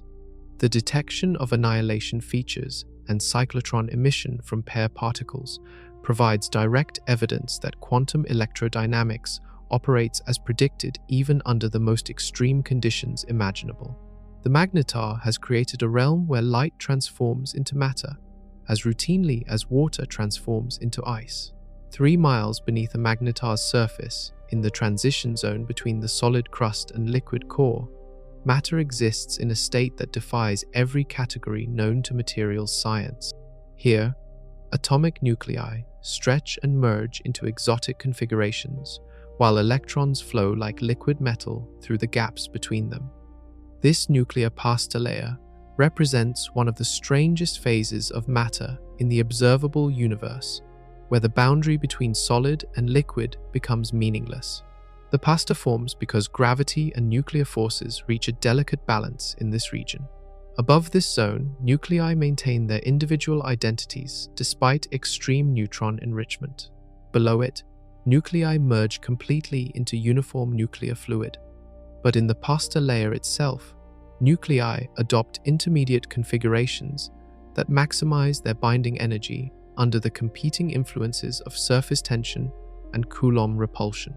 Gnocchi phase nuclei cluster into spherical droplets separated by regions of free neutron gas. Each droplet contains hundreds of nucleons arranged in a dense, neutron-rich configuration that would be completely unstable under normal conditions. The droplets float in the neutron gas like cosmic ravioli, occasionally merging or splitting as conditions change.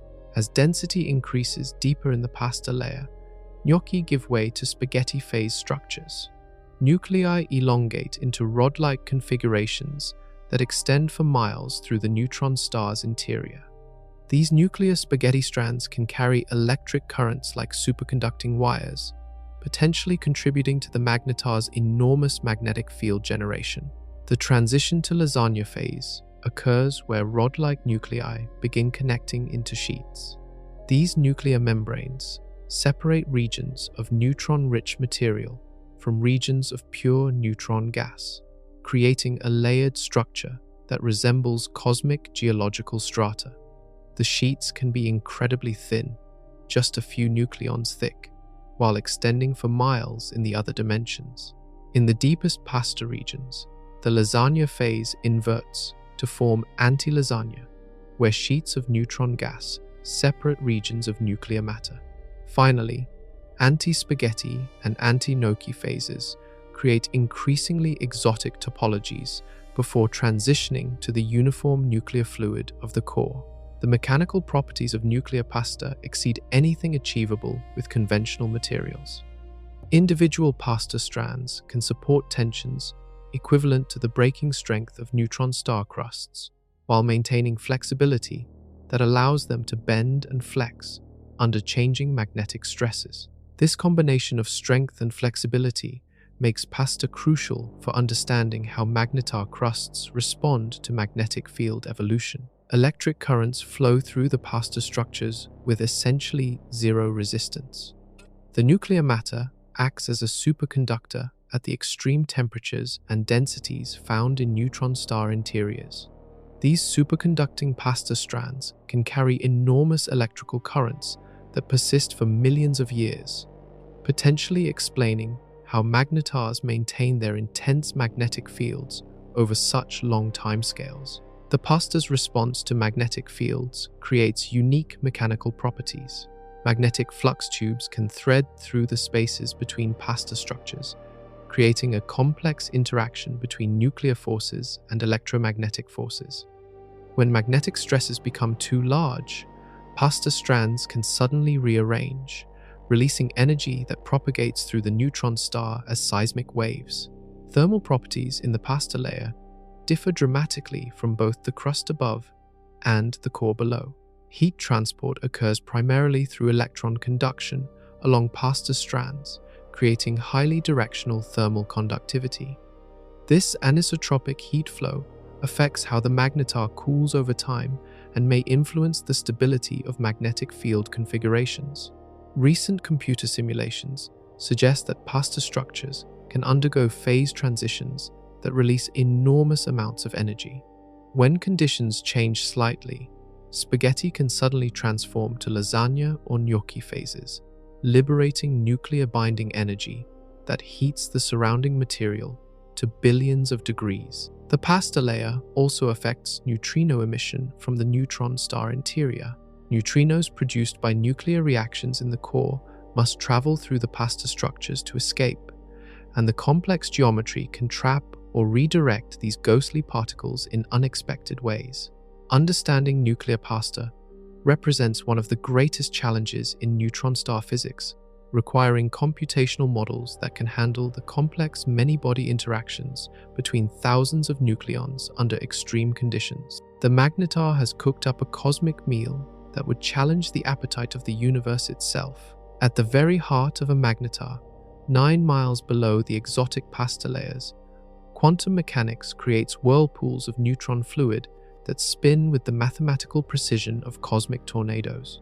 These quantum vortices represent one of the most ordered structures in the universe, where millions of microscopic whirlpools align in perfect hexagonal arrays like a cosmic honeycomb made of pure quantum mechanics.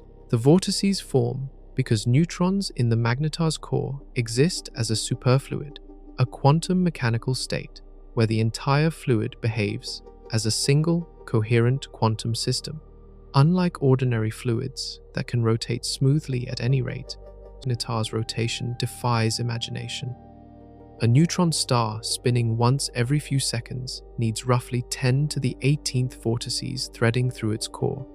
These quantum tornadoes organize themselves into triangular lattices with spacing determined by the rotation rate and superfluid density. But magnetar vortices don't exist in isolation. They interact strongly with the magnetic flux tubes that thread through the superconducting proton component of the core.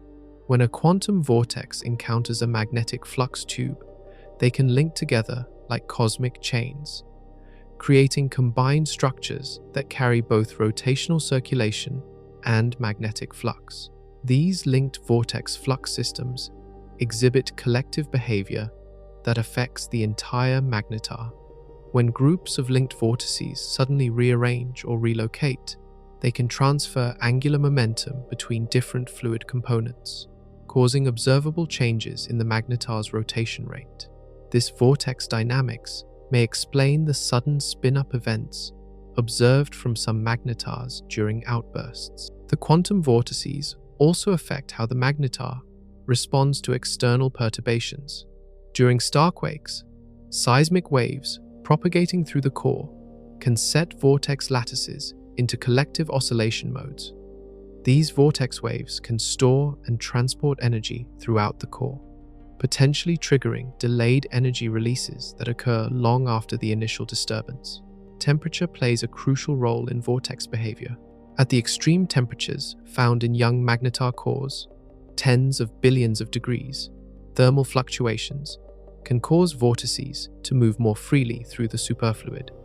As the magnetar cools over thousands of years, vortices become increasingly pinned in place by impurities or interactions with the crystal lattice structure. The magnetic field threading through the core affects vortex dynamics in complex ways. Strong magnetic forces can distort the normally straight vortex lines, causing them to bow and curve in response to magnetic pressure.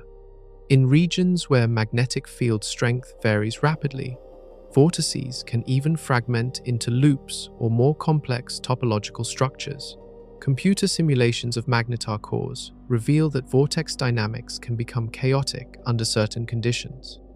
Random thermal fluctuations or magnetic field changes can trigger avalanche-like vortex rearrangements, where thousands of vortices suddenly move in coordinated fashion. These quantum avalanches might be responsible for some of the unpredictable timing irregularities observed from magnetars. The interaction between quantum vortices and the exotic matter phases in the core creates additional complexity.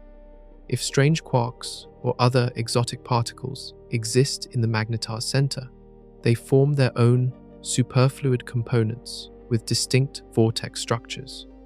The resulting multi-component superfluid system can support entirely new types of vortex interactions and collective modes.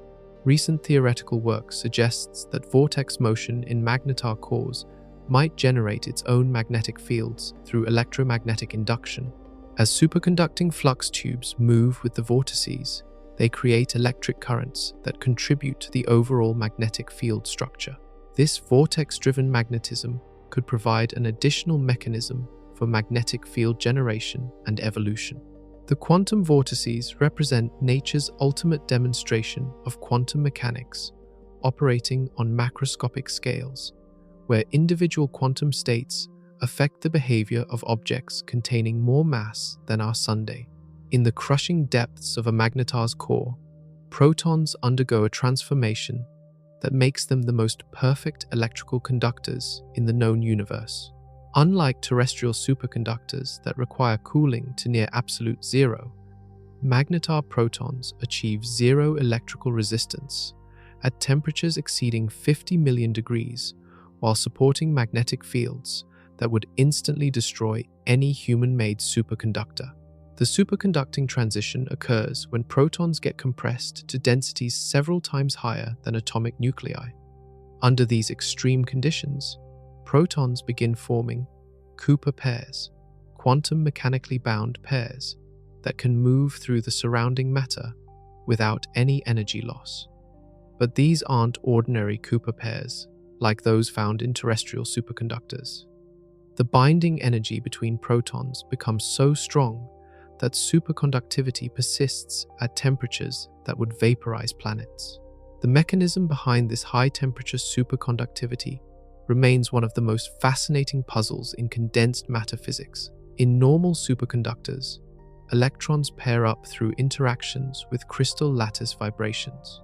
But in magnetar cores, protons pair through direct nuclear interactions mediated by the exchange of virtual mesons, particles that exist only briefly as quantum fluctuations. These proton-Cooper pairs exhibit properties that push the boundaries of quantum mechanics.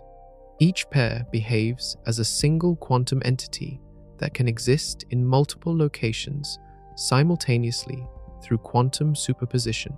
Millions of pairs can occupy the same quantum state, creating a macroscopic quantum system where individual particle behavior determines the properties of stellar mass objects. The superconducting protons create current loops that can persist for millions of years without decay. These persistent currents generate the enormous magnetic fields that define magnetars, carrying electrical currents that exceed the output of entire power grids. A single cubic centimeter of superconducting proton matter can carry enough current to power a major city indefinitely. The current density in these superconducting loops approaches theoretical limits imposed by quantum mechanics.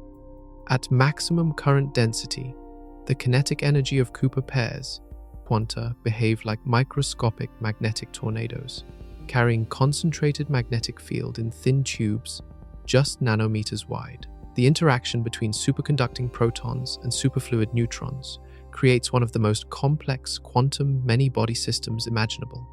Proton vortices, or whirlpools in the superconducting component, can link with neutron vortices to form composite structures that carry both magnetic flux and rotational circulation. These linked vortices can move collectively through the core, transferring energy and angular momentum between different fluid components. Phase transitions in the superconducting state can trigger sudden energy releases that power magnetar outbursts. When local conditions change slightly, regions of the core can transition between different superconducting phases, each with distinct magnetic properties. These transitions release binding energy that heats the surrounding matter to billions of degrees.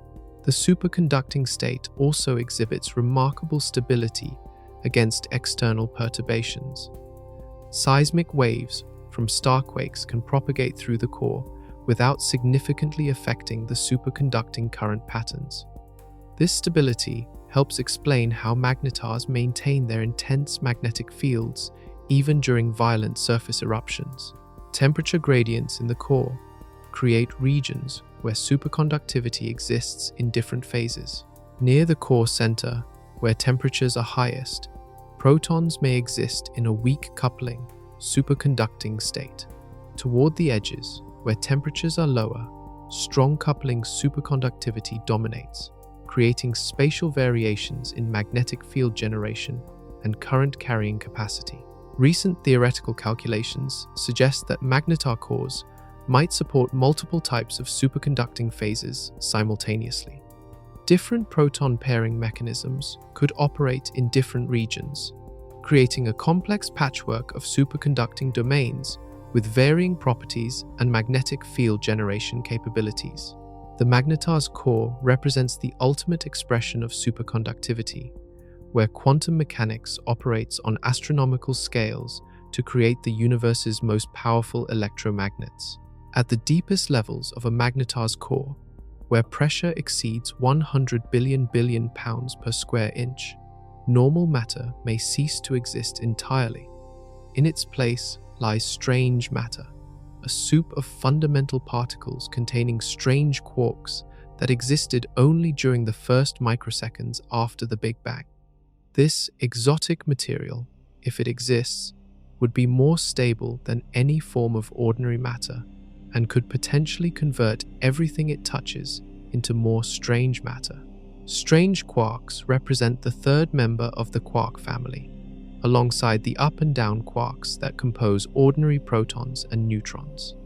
Under normal conditions, strange quarks decay rapidly into lighter particles, making them impossible to study in terrestrial laboratories. But the extreme pressures in magnetar cores might stabilize strange quarks, allowing them to exist indefinitely as components of exotic matter. The transition to strange matter would occur at the magnetar's very center, where pressures become so extreme that individual neutrons and protons lose their identity. Instead of being confined within discrete particles, quarks become free to roam throughout a large volume, creating a quark soup where strange quarks mix freely with up and down quarks. Strange quark matter exhibits properties unlike anything found elsewhere in the universe. It conducts electricity with zero resistance like a superconductor, but also flows like a superfluid with zero viscosity. The combination creates a material that can support enormous electrical currents while flowing through spaces smaller than atomic nuclei without losing energy. The density of strange matter exceeds that of normal nuclear matter by factors of 2 to 3. A sugar cube of strange quark matter would weigh as much as several mountain ranges. This ultra-high density means that strange matter contains more binding energy per particle than any other known form of matter, making it potentially the most stable configuration possible for bulk matter.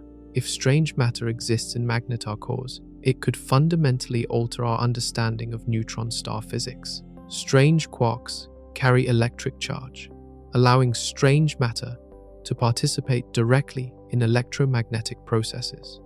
The magnetic fields generated by currents in strange matter might exceed those possible with normal superconducting protons, potentially explaining the extreme field strengths observed in magnetars. The boundary between normal nuclear matter and strange matter would represent one of the most dramatic phase transitions imaginable. Crossing this boundary would involve the complete reorganization of matter at the most fundamental level, with quarks changing their confinement from individual particles to collective behavior across macroscopic volumes. Color superconductivity adds another layer of exotic physics to strange matter. Just as electrons can form Cooper pairs in normal superconductors, quarks can pair up through their color charge, SAS, the quantum property that governs the strong nuclear force. These quark-Cooper pairs would create superconducting behavior unlike anything observed in conventional materials. The temperature, deep in strange matter regions, could reach hundreds of billions of degrees, hot enough to create thermal populations of every known fundamental particle. At these temperatures, the distinction between matter and energy becomes blurred, with particles constantly converting between different types through thermal fluctuations. Strange matter might also explain some of the most violent magnetar outbursts. Phase transitions between different types of quark matter could release enormous amounts of energy, potentially powering the gamma-ray bursts that make magnetars detectable across billions of light-years. The conversion of normal matter to strange matter would liberate binding energy exceeding that of nuclear fusion. The stability of strange matter raises profound questions about the ultimate fate of magnetars. If strange matter is indeed more stable than normal matter, it might slowly convert the entire neutron star core through a process analogous to crystallization. This strange matter conversion could alter the magnetar's magnetic field, rotation, and energy output over geological timescales. Recent astronomical observations have searched for signatures of strange matter in neutron star spectra and timing data. While definitive evidence remains elusive, some anomalous observations might be explained by the presence of strange quark cores in the most massive neutron stars. The possibility that magnetars harbor strange matter represents one of the most speculative yet intriguing frontiers in modern astrophysics, where the laws of particle physics meet the extreme conditions of stellar evolution. Threading through a magnetar's interior and extending thousands of miles into space, magnetic field lines twist and coil like cosmic DNA, storing energy densities that approach the theoretical limits allowed by the laws of physics. These invisible highways of electromagnetic force contain more energy than our Sun will produce in its entire 10 billion year lifetime, compressed into structures thinner than human hair, yet stronger than neutron star crusts. Each magnetic field line begins and ends at the magnetar's surface, following complex three-dimensional paths that twist through the neutron star's interior before emerging at distant points on the surface. Unlike the simple dipole field lines of Earth, magnetar field lines form intricate knots and braids that can take thousands of years to untangle naturally. The energy storage occurs because magnetic field lines behave like elastic bands under tension. When field lines get twisted or stretched beyond their equilibrium configuration, they store energy in the form of magnetic tension and pressure. The amount of energy stored depends on how far the field lines deviate from their lowest energy state, 10T, and in magnetars, this deviation can be enormous. Computer simulations reveal that magnetar field lines can become twisted into configurations resembling cosmic pretzels, with individual field lines making dozens of complete rotations before connecting back to the surface. Each twist stores additional magnetic energy, building up enormous energy reservoirs that can persist for thousands of years before being released catastrophically. The total energy stored in a magnetar's twisted magnetic field can exceed 10 to the 46th joules, more energy than our Sun contains in its entire nuclear fuel supply. This energy exists purely in the form of electromagnetic field configuration, representing one of the most concentrated energy storage systems in the known universe. But storing this much energy creates inherent instabilities. Magnetic field lines under extreme tension constantly seek lower energy configurations through a process called magnetic reconnection. When highly twisted field lines encounter each other, they can suddenly snap and reconnect in simpler configurations, releasing enormous amounts of stored energy in the process. The reconnection process happens at the microscopic level, but affects the entire magnetar. When field lines reconnect, they accelerate charged particles to near light speeds and heat plasma to billions of degrees. The energy release can propagate through the magnetosphere as shock waves that ultimately power the gamma-ray bursts observed from magnetars. The field line energy storage also affects the magnetar's rotation. As field lines twist due to differential rotation between the crust and core, they create magnetic torques that can transfer angular momentum between different parts of the neutron star. This magnetic coupling explains how surface eruptions can suddenly change the magnetar's rotation rate. Deep inside the magnetar, field lines interact with the various exotic matter phases in complex ways. Superconducting protons pin magnetic flux in place, preventing field lines from moving freely through the core. When magnetic stresses overcome this pinning, flux tubes can suddenly jump to new positions, triggering seismic events that propagate through the entire neutron star. The magnetic energy density in some regions approaches the rest mass energy density of matter itself. At these extreme values, the magnetic field begins affecting the geometry of spacetime, creating gravitational effects that contribute measurably to the magnetar's total mass. The stored magnetic energy literally adds weight to the neutron star. Field line topology changes over time as the magnetar evolves. Young magnetars with highly twisted field configurations gradually relax towards simpler states, releasing energy through a series of outbursts and eruptions. This magnetic evolution explains why magnetar activity tends to decrease over timescales of thousands of years.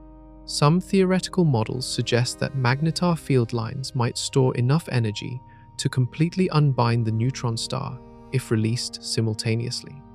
This represents a theoretical upper limit on magnetic energy storage.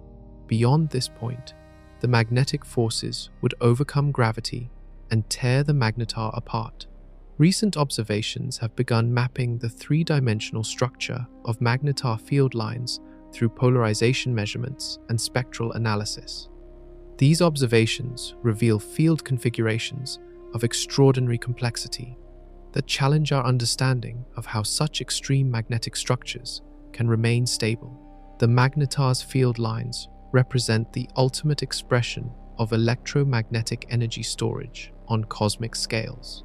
At the magnetar's magnetic poles, where field lines converge with mathematical precision, nature has constructed the universe's most lethal particle accelerators.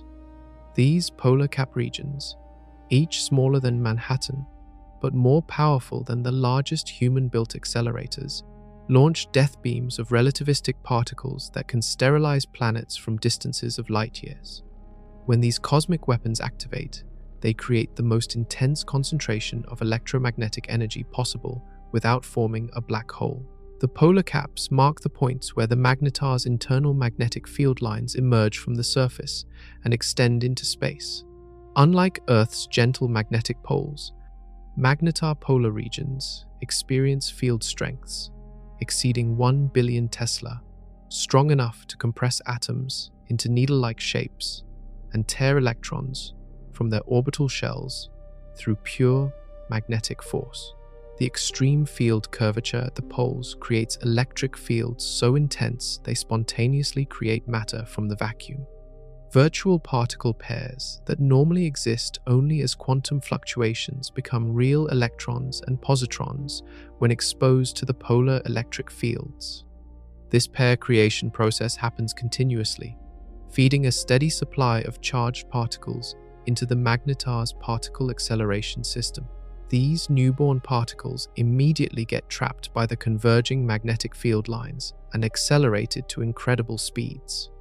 The electric fields at magnetar poles can reach values exceeding 10 to the 13th volts per meter, millions of times stronger than the fields in terrestrial particle accelerators. Particles gain energy at rates that would accelerate them to near light speeds in distances measured in inches.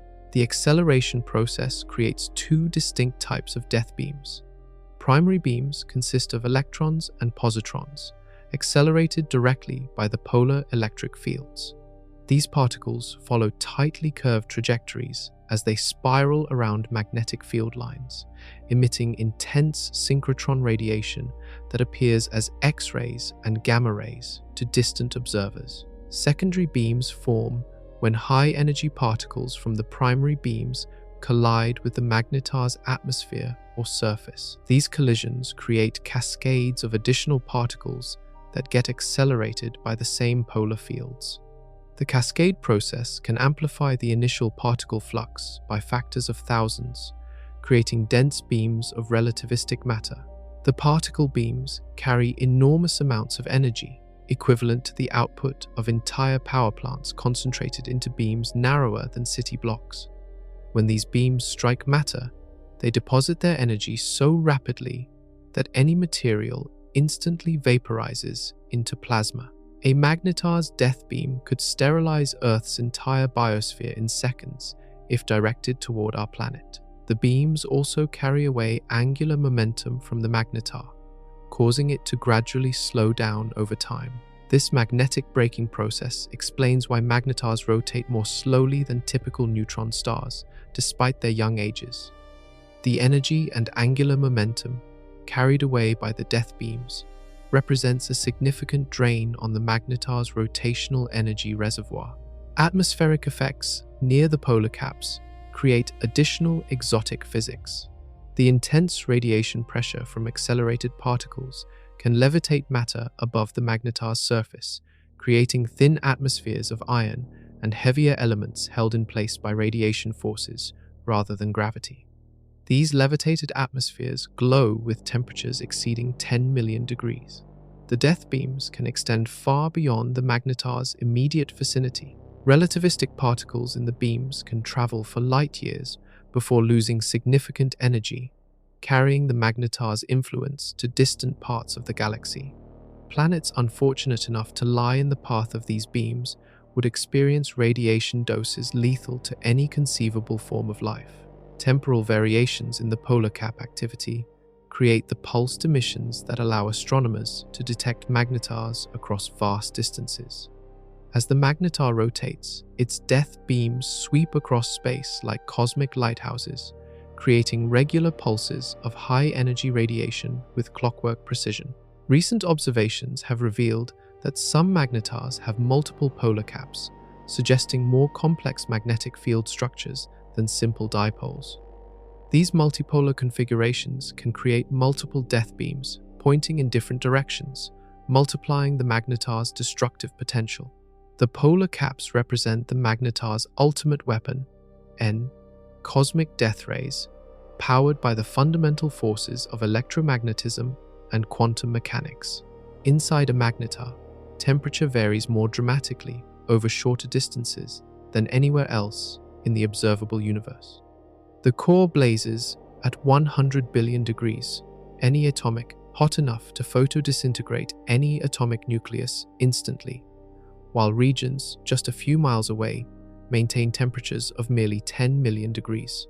These extreme thermal gradients create convective flows and heat transport mechanisms that operate at the very limits of physical possibility. The temperature extremes result from the competing effects of magnetic field decay heating and neutrino cooling. Deep in the core, the slow unwinding of twisted magnetic field lines deposits enormous amounts of energy, heating the neutron fluid to temperatures exceeding those found in stellar cores. But neutrino emission carries away energy at such prodigious rates that the core temperature can drop by orders of magnitude over distances measured in miles. The magnetic heating process works through a phenomenon called ohmic dissipation, where electrical currents flowing through regions of finite resistance convert electromagnetic energy into thermal energy. Even in the magnetar's superconducting core, tiny amounts of resistance exist at the boundaries between different phases of matter, creating localized heating that can raise temperatures by billions of degrees. Neutrino cooling operates through multiple channels that compete with magnetic heating. Beta decay processes convert neutrons to protons while emitting neutrinos that escape at light speed, carrying away thermal energy. Modified Urca processes involve multiple particles and can cool the neutron star core more rapidly than any other known mechanism. The competition between heating and cooling creates thermal runaway zones where small changes in conditions can trigger dramatic temperature increases. When magnetic heating slightly exceeds neutrino cooling in a region, the temperature rise enhances the heating rate while reducing cooling efficiency, creating positive feedback loops that can heat matter to hundreds of billions of degrees in minutes. Heat transport through the magnetar's interior occurs primarily through electron thermal conduction, but the extreme magnetic fields dramatically alter this process. Electrons can only move freely along magnetic field lines, creating highly anisotropic thermal conductivity. Heat flows readily along field lines, but barely at all perpendicular to them, creating complex temperature patterns that follow the magnetic field geometry. The thermal gradients drive convective instabilities that mix different layers of the magnetar's interior. Hot matter rises while cool matter sinks, but the magnetic field constrains these motions to occur only along field lines. This creates columnar convection cells that extend through the entire neutron star, mixing exotic matter phases in ways that affect the magnetic field generation and evolution. Phase transitions triggered by temperature changes can release additional energy that amplifies the thermal gradients. When hot matter from the core encounters cooler regions, it can trigger transitions between different nuclear phases or superconducting states, liberating binding energy that further heats the surrounding material. The surface temperature of a magnetar reflects the complex thermal processes occurring in its interior. Hot spots mark regions where heat transport from the interior creates surface temperatures exceeding 50 million degrees, while other areas remain relatively cool at 10 million degrees. These temperature variations create the X-ray emission patterns that allow astronomers to study magnetar physics. Thermal waves propagating through the magnetar's interior can create delayed responses to internal heating events. When magnetic reconnection releases energy deep in the core, the resulting thermal pulse can take months or years to reach the surface, creating the long-duration brightenings observed from some magnetars. The extreme temperature gradients also affect the stability of different matter phases. Regions that would normally support exotic quark matter might revert to nuclear matter when heated above critical temperatures, creating dynamic boundaries between different phases that shift as thermal conditions change. Recent computer simulations suggest that the temperature distribution in magnetar cores might be inherently chaotic, with small changes in initial conditions leading to dramatically different thermal evolution. This thermal chaos could explain the unpredictable timing and intensity of magnetar outbursts. Magnetic field lines threading through regions of extreme temperature gradients can develop thermomagnetic instabilities that trigger sudden energy releases. These instabilities might be responsible for some of the shorter duration bursts observed from magnetars, where thermal and magnetic effects combine to create explosive energy liberation. The magnetar's interior represents a cosmic furnace, where temperature differences that would power civilizations exist across distances smaller than cities. On December 27, 2004, SGR 1806-20 demonstrated that tectonic activity in the universe can exceed anything imaginable on Earth. In 1/10 of a second, crustal fractures propagated across the magnetar's surface at 20% of light speed, releasing seismic energy equivalent to a magnitude 32 earthquake. The event redefined our understanding of what geological processes can achieve under extreme conditions. The magnetar's crust exists under stresses that dwarf anything experienced by terrestrial tectonic plates. Magnetic forces equivalent to supporting the weight of Mount Everest on every square inch constantly twist and distort the crystalline surface material.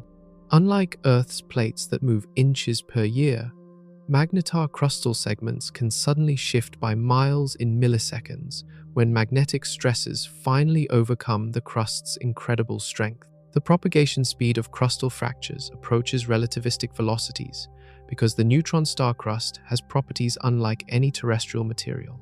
The speed of sound in neutronium crystal exceeds 30,000 miles per second, roughly 10% of light speed. Seismic waves traveling at these velocities can circle the entire magnetar in less than a second, creating global crustal disruptions from localized fractures. The fracture mechanics operate on principles that push solid-state physics to its limits. when the crystalline lattice finally fails under extreme magnetic stress. The crack doesn't propagate gradually, like fractures in normal materials. Instead, entire regions of crust can fail simultaneously across areas larger than continents, releasing gravitational binding energy equivalent to the detonation of quadrillions of hydrogen bombs. The magnetic field threading through the crust creates additional complexity in the fracture process. When crustal segments move, they drag magnetic field lines along with them, storing additional energy in twisted field configurations. This magnetic coupling can accelerate crustal motion beyond what gravitational forces alone could achieve, creating the near-light-speed displacements observed during major starquakes. The December 27th event caused measurable changes in the magnetar's shape and rotation. The sudden redistribution of crustal material altered the neutron star's moment of inertia, enough to change its rotation period by several milliseconds. This represents the movement of quadrillions of tons of matter in a fraction of a second, demonstrating energy transfer rates that exceed the power output of entire galaxies. Crustal plate motion on magnetars doesn't follow the gradual drift patterns seen on Earth. Instead, plates can suddenly teleport to new positions when magnetic forces overcome static friction. The transition from stationary to relativistic motion happens essentially instantaneously, creating shock waves that propagate through the magnetar's interior at significant fractions of light speed. The magnetic coupling between crust and core creates feedback effects that can amplify crustal motion. When surface plates move, they alter the magnetic field configuration throughout the neutron star. These field changes can trigger additional crustal failures in distant regions, creating cascading starquakes that reshape the entire surface in minutes. The energy released during high-speed crustal motion gets converted into multiple forms. Kinetic energy of moving crustal segments creates seismic waves that heat the fractured regions to billions of degrees. Magnetic energy, liberated by field line reconnection, launches plasma fireballs above the surface, seismic waves that have no terrestrial analogues. Magnetic waves, coupled to mechanical vibrations, can propagate through the crust at speeds approaching light itself, carrying information about crustal motion throughout the entire neutron star in milliseconds. Time-lapse observations of magnetar surfaces during major outbursts show crustal segments appearing to vanish and reappear in new locations as they move faster than telescopes can track. These disappearing acts represent real physical motion of solid matter at relativistic speeds rather than any illusion or instrumental effect. The magnetar has transformed plate tectonics into a relativistic phenomenon, where continents can relocate at speeds that approach the cosmic speed limit. Within every magnetar, an epic thermal battle rages between the blazing hot interior and the cooling surface, fought with weapons of neutrino radiation and magnetic field energy across temperature differences that span factors of thousands. This cosmic thermal war determines how long magnetars remain active, how their magnetic fields evolve, and when they finally surrender to the cold embrace of space. The war begins immediately after the neutron star's formation, when the core temperature reaches 100 billion degrees, while the surface cools rapidly through photon emission to space. The temperature gradient between core and surface creates driving forces for heat transport that exceed anything found in normal stellar interiors by factors of millions. The core fights to retain its thermal energy through multiple defensive mechanisms. Superconducting protons and superfluid neutrons have extremely high heat capacity, allowing them to store enormous amounts of thermal energy without dramatic temperature changes. The magnetic field acts like thermal insulation, constraining heat flow to occur only along field lines and creating complex patterns of hot and cold regions. But the surface launches its own thermal assault through neutrino emission processes that can strip energy from the core faster than any other cooling mechanism in nature. Modified Urca reactions convert neutrons to protons while emitting neutrinos that escape at light speed. carrying away binding energy that exceeds the thermal energy content of entire stars. The magnetic field itself becomes both a weapon and a casualty in this thermal war. Magnetic field decay deposits enormous amounts of energy into the core, heating it far above the temperatures that neutrino cooling alone could maintain. But the same heating process that feeds the thermal battle gradually weakens the magnetic field, ultimately determining the duration of the magnetar's active phase. Heat transport through the magnetar's interior creates complex temperature patterns that shift and evolve over thousands of years. Thermal waves propagating outward from the core can take centuries to reach the surface, creating delayed heating events that cause sudden changes in surface temperature long after the initial core heating occurs. The nuclear pasta layers serve as thermal battlegrounds, where different cooling mechanisms compete for dominance. Electron thermal conduction along pasta strands can rapidly transport heat in some directions, while insulating against heat flow in others. This anisotropic heat transport creates temperature gradients that can trigger convective instabilities and further complicate the thermal evolution. Phase transitions throughout the magnetar's interior can suddenly tip the balance in the thermal war. When hot matter undergoes transitions between different superconducting phases or nuclear configurations, it can release binding energy that temporarily overwhelms neutrino cooling. These phase transition heating events create thermal pulses that propagate through the neutron star like thermal shock waves. The surface temperature reflects the cumulative outcome of all interior thermal processes. Young magnetars with core temperatures exceeding 50 billion degrees maintain surface temperatures of 30 million degrees, hot enough to emit primarily in X-rays. As the thermal war gradually favors cooling over heating, surface temperatures drop, and the magnetar fades from observational detectability. Magnetic reconnection events create sudden heating pulses that can briefly reverse the cooling trend. When twisted magnetic field lines snap and reconnect, they deposit enormous amounts of energy into localized regions, creating temperature spikes that can exceed the core temperature for brief periods. These thermal bombs explode throughout the magnetar's interior, adding unpredictability to the thermal evolution.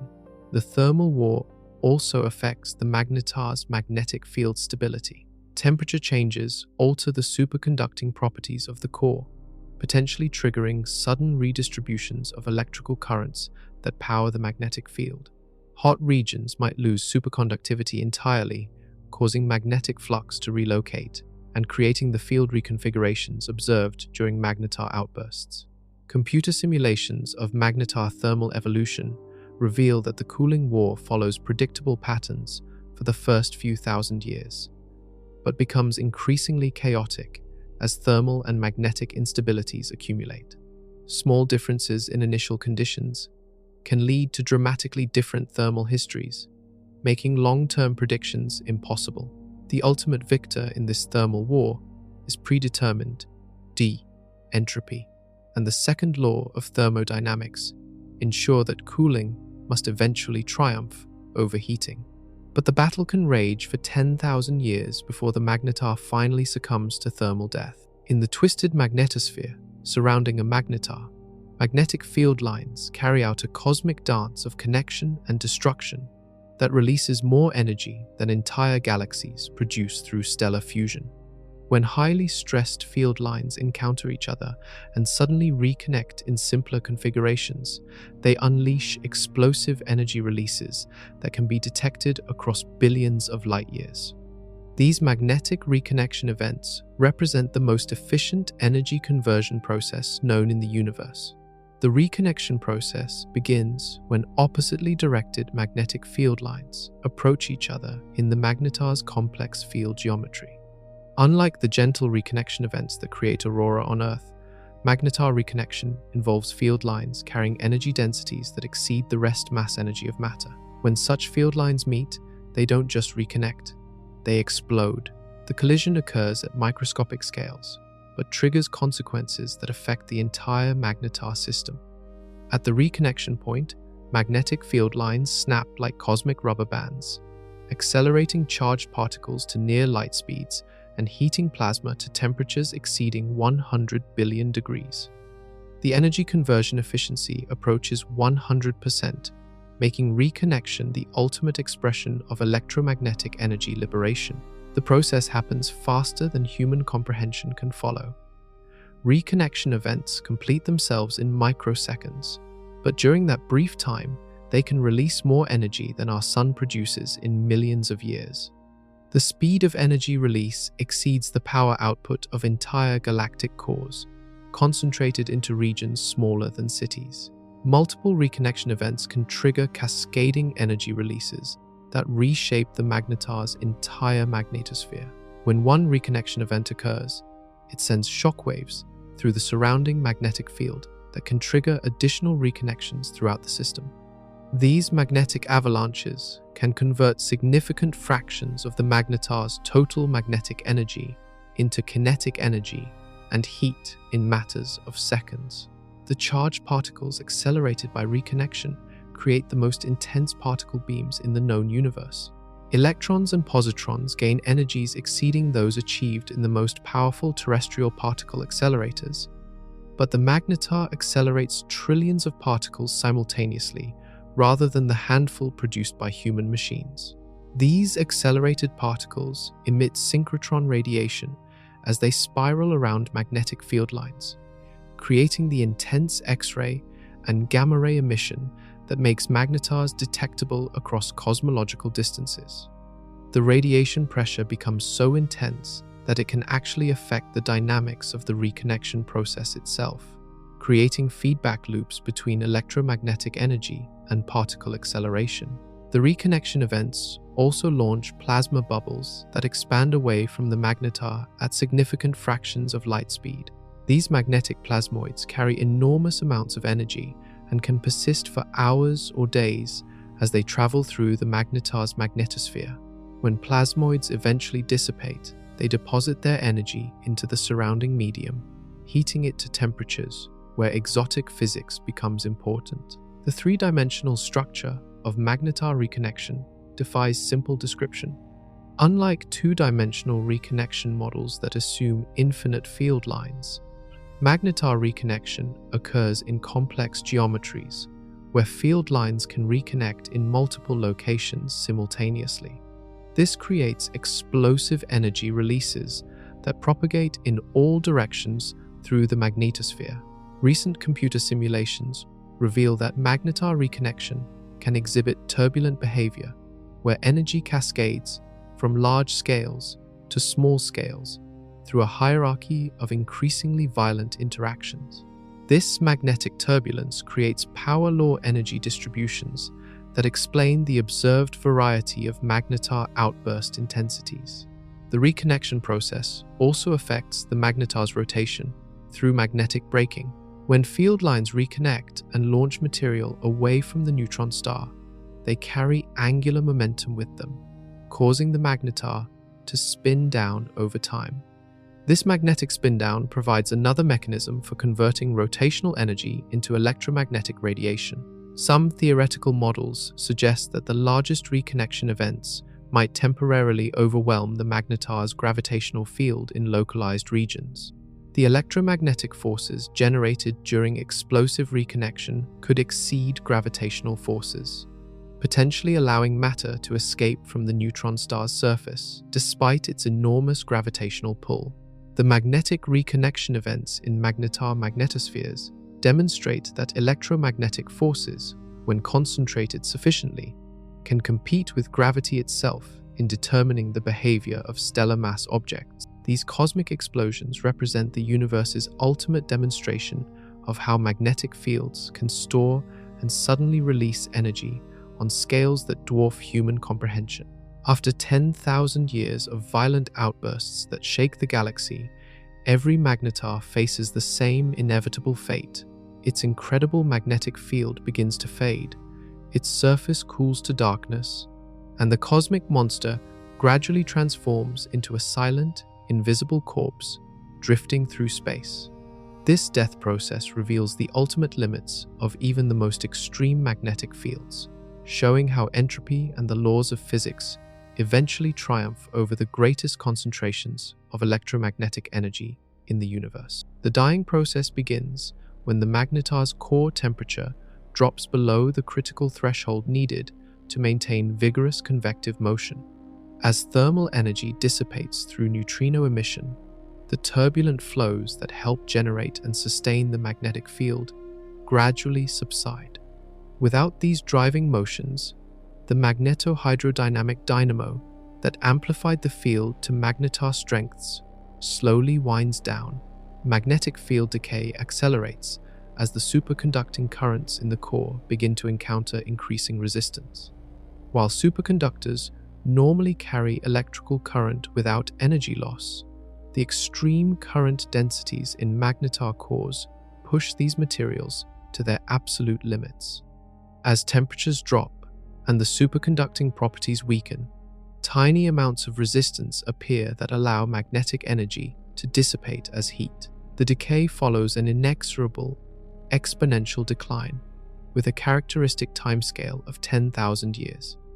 During this period, the magnetic field strength drops from 100 trillion times Earth's field to merely 1 billion times Earth's field, still enormous by terrestrial standards, but insufficient to power the violent outbursts that characterize active magnetars.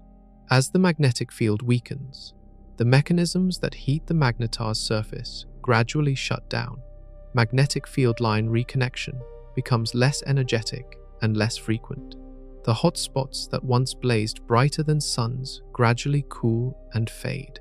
The X-ray emission that made the magnetar visible across the galaxy dims to undetectable levels. The cooling surface temperature drops below the threshold needed to emit X-rays, shifting the magnetar's output to lower energy radiation that becomes increasingly difficult to detect. Within 20,000 years of formation, most magnetars fade below the sensitivity limits of current X-ray telescopes, effectively disappearing from astronomical observation, despite continuing to exist as physical objects.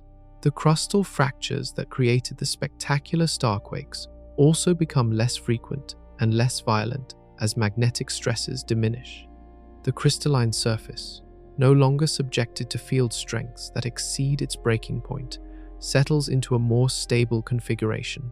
The era of global crustal failures and relativistic plate motion comes to an end. Some magnetars may experience brief revivals if they encounter interstellar matter that accretes onto their surfaces. The gravitational energy released by infalling material can temporarily reactivate magnetic heating processes, causing the dead magnetar to flicker back to life for periods ranging from months to centuries. But these revival episodes become increasingly rare as the underlying magnetic field continues its relentless decay. The final stages of magnetar death leave behind objects that closely resemble ordinary neutron stars. The magnetic field, while still strong by terrestrial standards, no longer dominates the physics of the surface and magnetosphere. The neutron star becomes a quiet, slowly cooling ember that will take billions of years to reach thermal equilibrium with the cosmic microwave background. Some theoretical models suggest that magnetar death might not be permanent. If the neutron star later acquires a companion star through stellar capture or binary evolution, matter accreted from the companion could potentially restart the dynamo process and regenerate strong magnetic fields. This recycling mechanism might explain why some old neutron stars exhibit magnetar-like properties. The death of a magnetar also releases its grip on the surrounding interstellar medium. During its active phase, the magnetar's intense radiation pressure and particle winds can clear out cavities in the local gas and dust. As the magnetar fades, these cleared regions begin to refill with interstellar matter, gradually erasing the evidence of the magnetar's former violence. Recent surveys have identified several candidate dead magnetars, neutron stars, with properties suggesting they were once active magnetars, but have now faded below detectability. These ghostly remnants provide glimpses into the final fate awaiting all magnetars, no matter how violent their active phases. The death of a magnetar marks the end of one of nature's most spectacular displays of electromagnetic fury, leaving behind only memories encoded in the structure of the surrounding interstellar medium.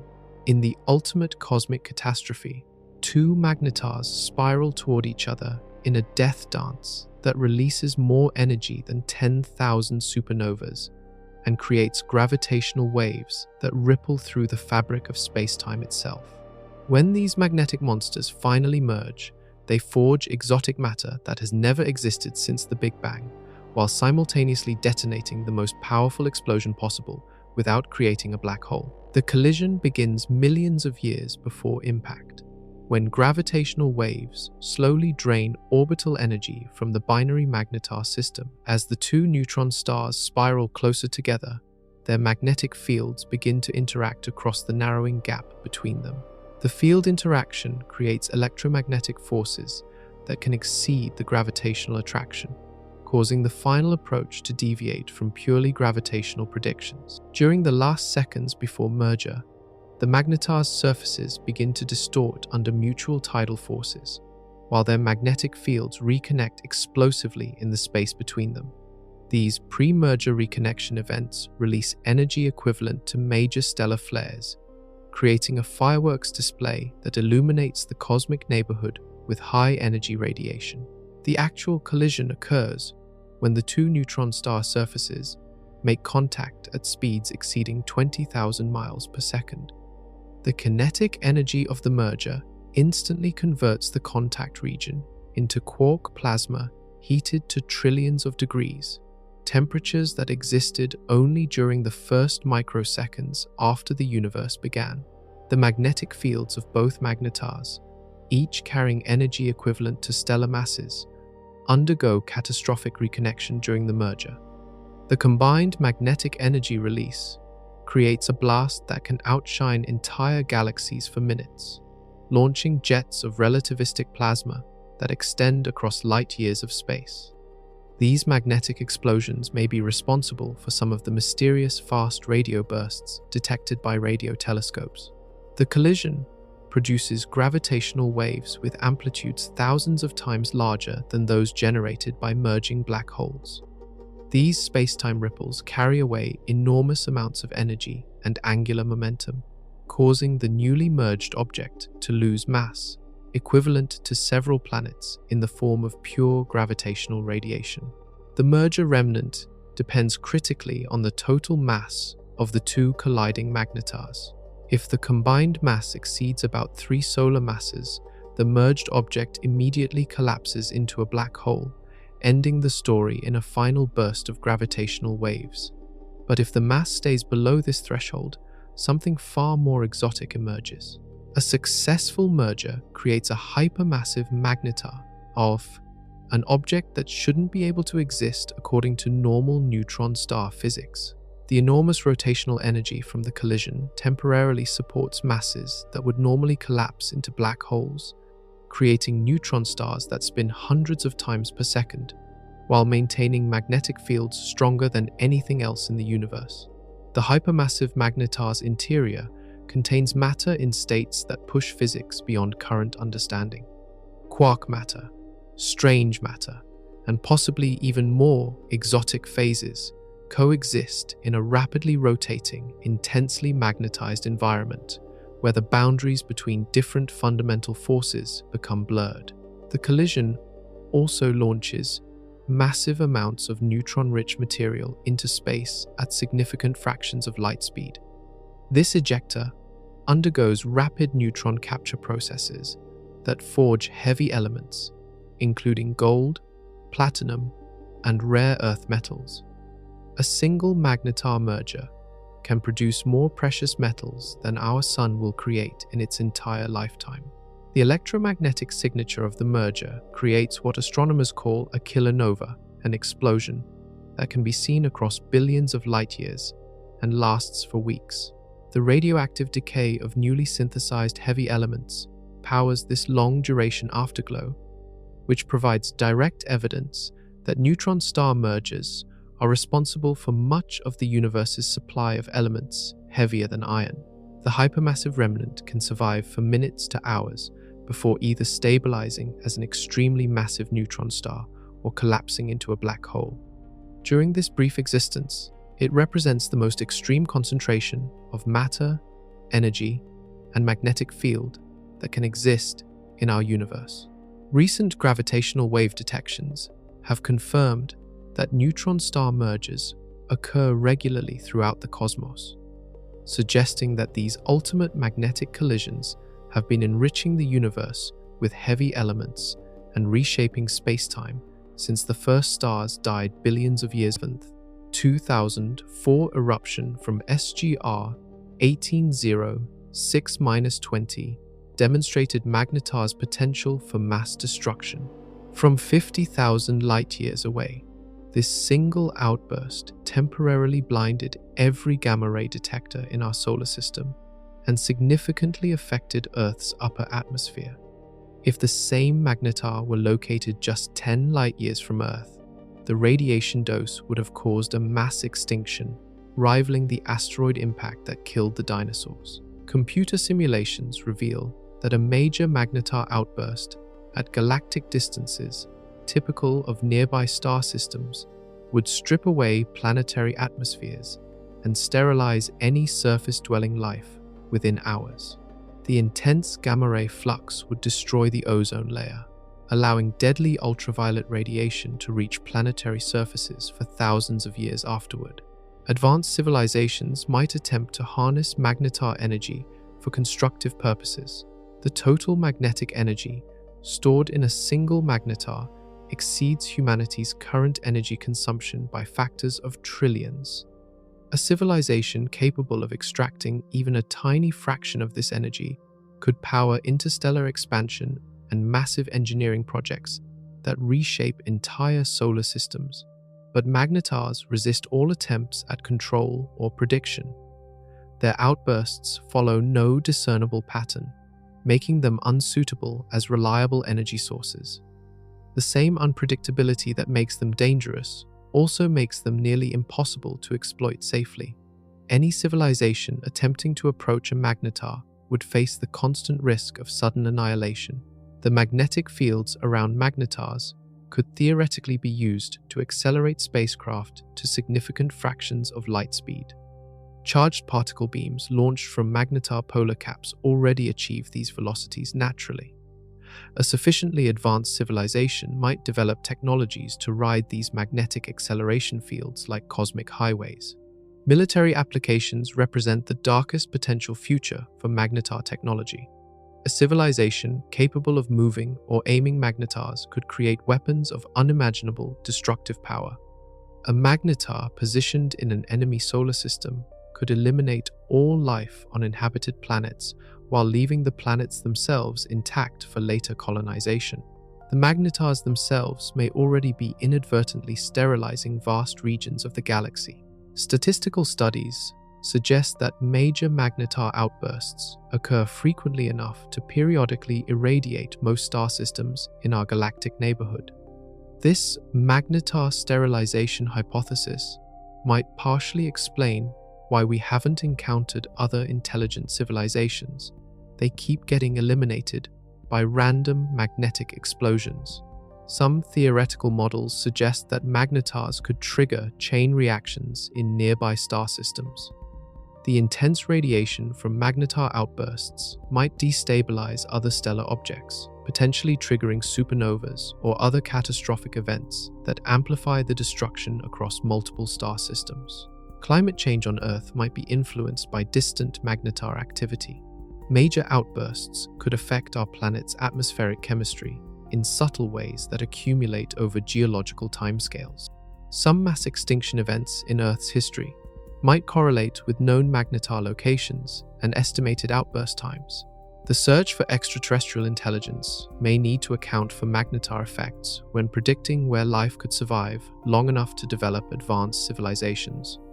Star systems located in regions of high magnetar density might be poor candidates for hosting long-lived civilizations, regardless of their other characteristics. Future space exploration will need to monitor magnetar activity and develop protection against sudden outbursts. Deep space missions could be destroyed instantly by unexpected gamma-ray bursts from previously unknown magnetars. As our understanding of magnetars improves, we may discover that these cosmic monsters play fundamental roles in galactic evolution that extend far beyond their individual violent outbursts. They might regulate star formation, influence the distribution of heavy elements, and determine which regions of the galaxy can support stable, long-lived planetary systems. The magnetars represent both the universe's ultimate demonstration of electromagnetic fury and a sobering reminder that cosmic forces beyond human control continue to shape the destiny of life throughout the galaxy.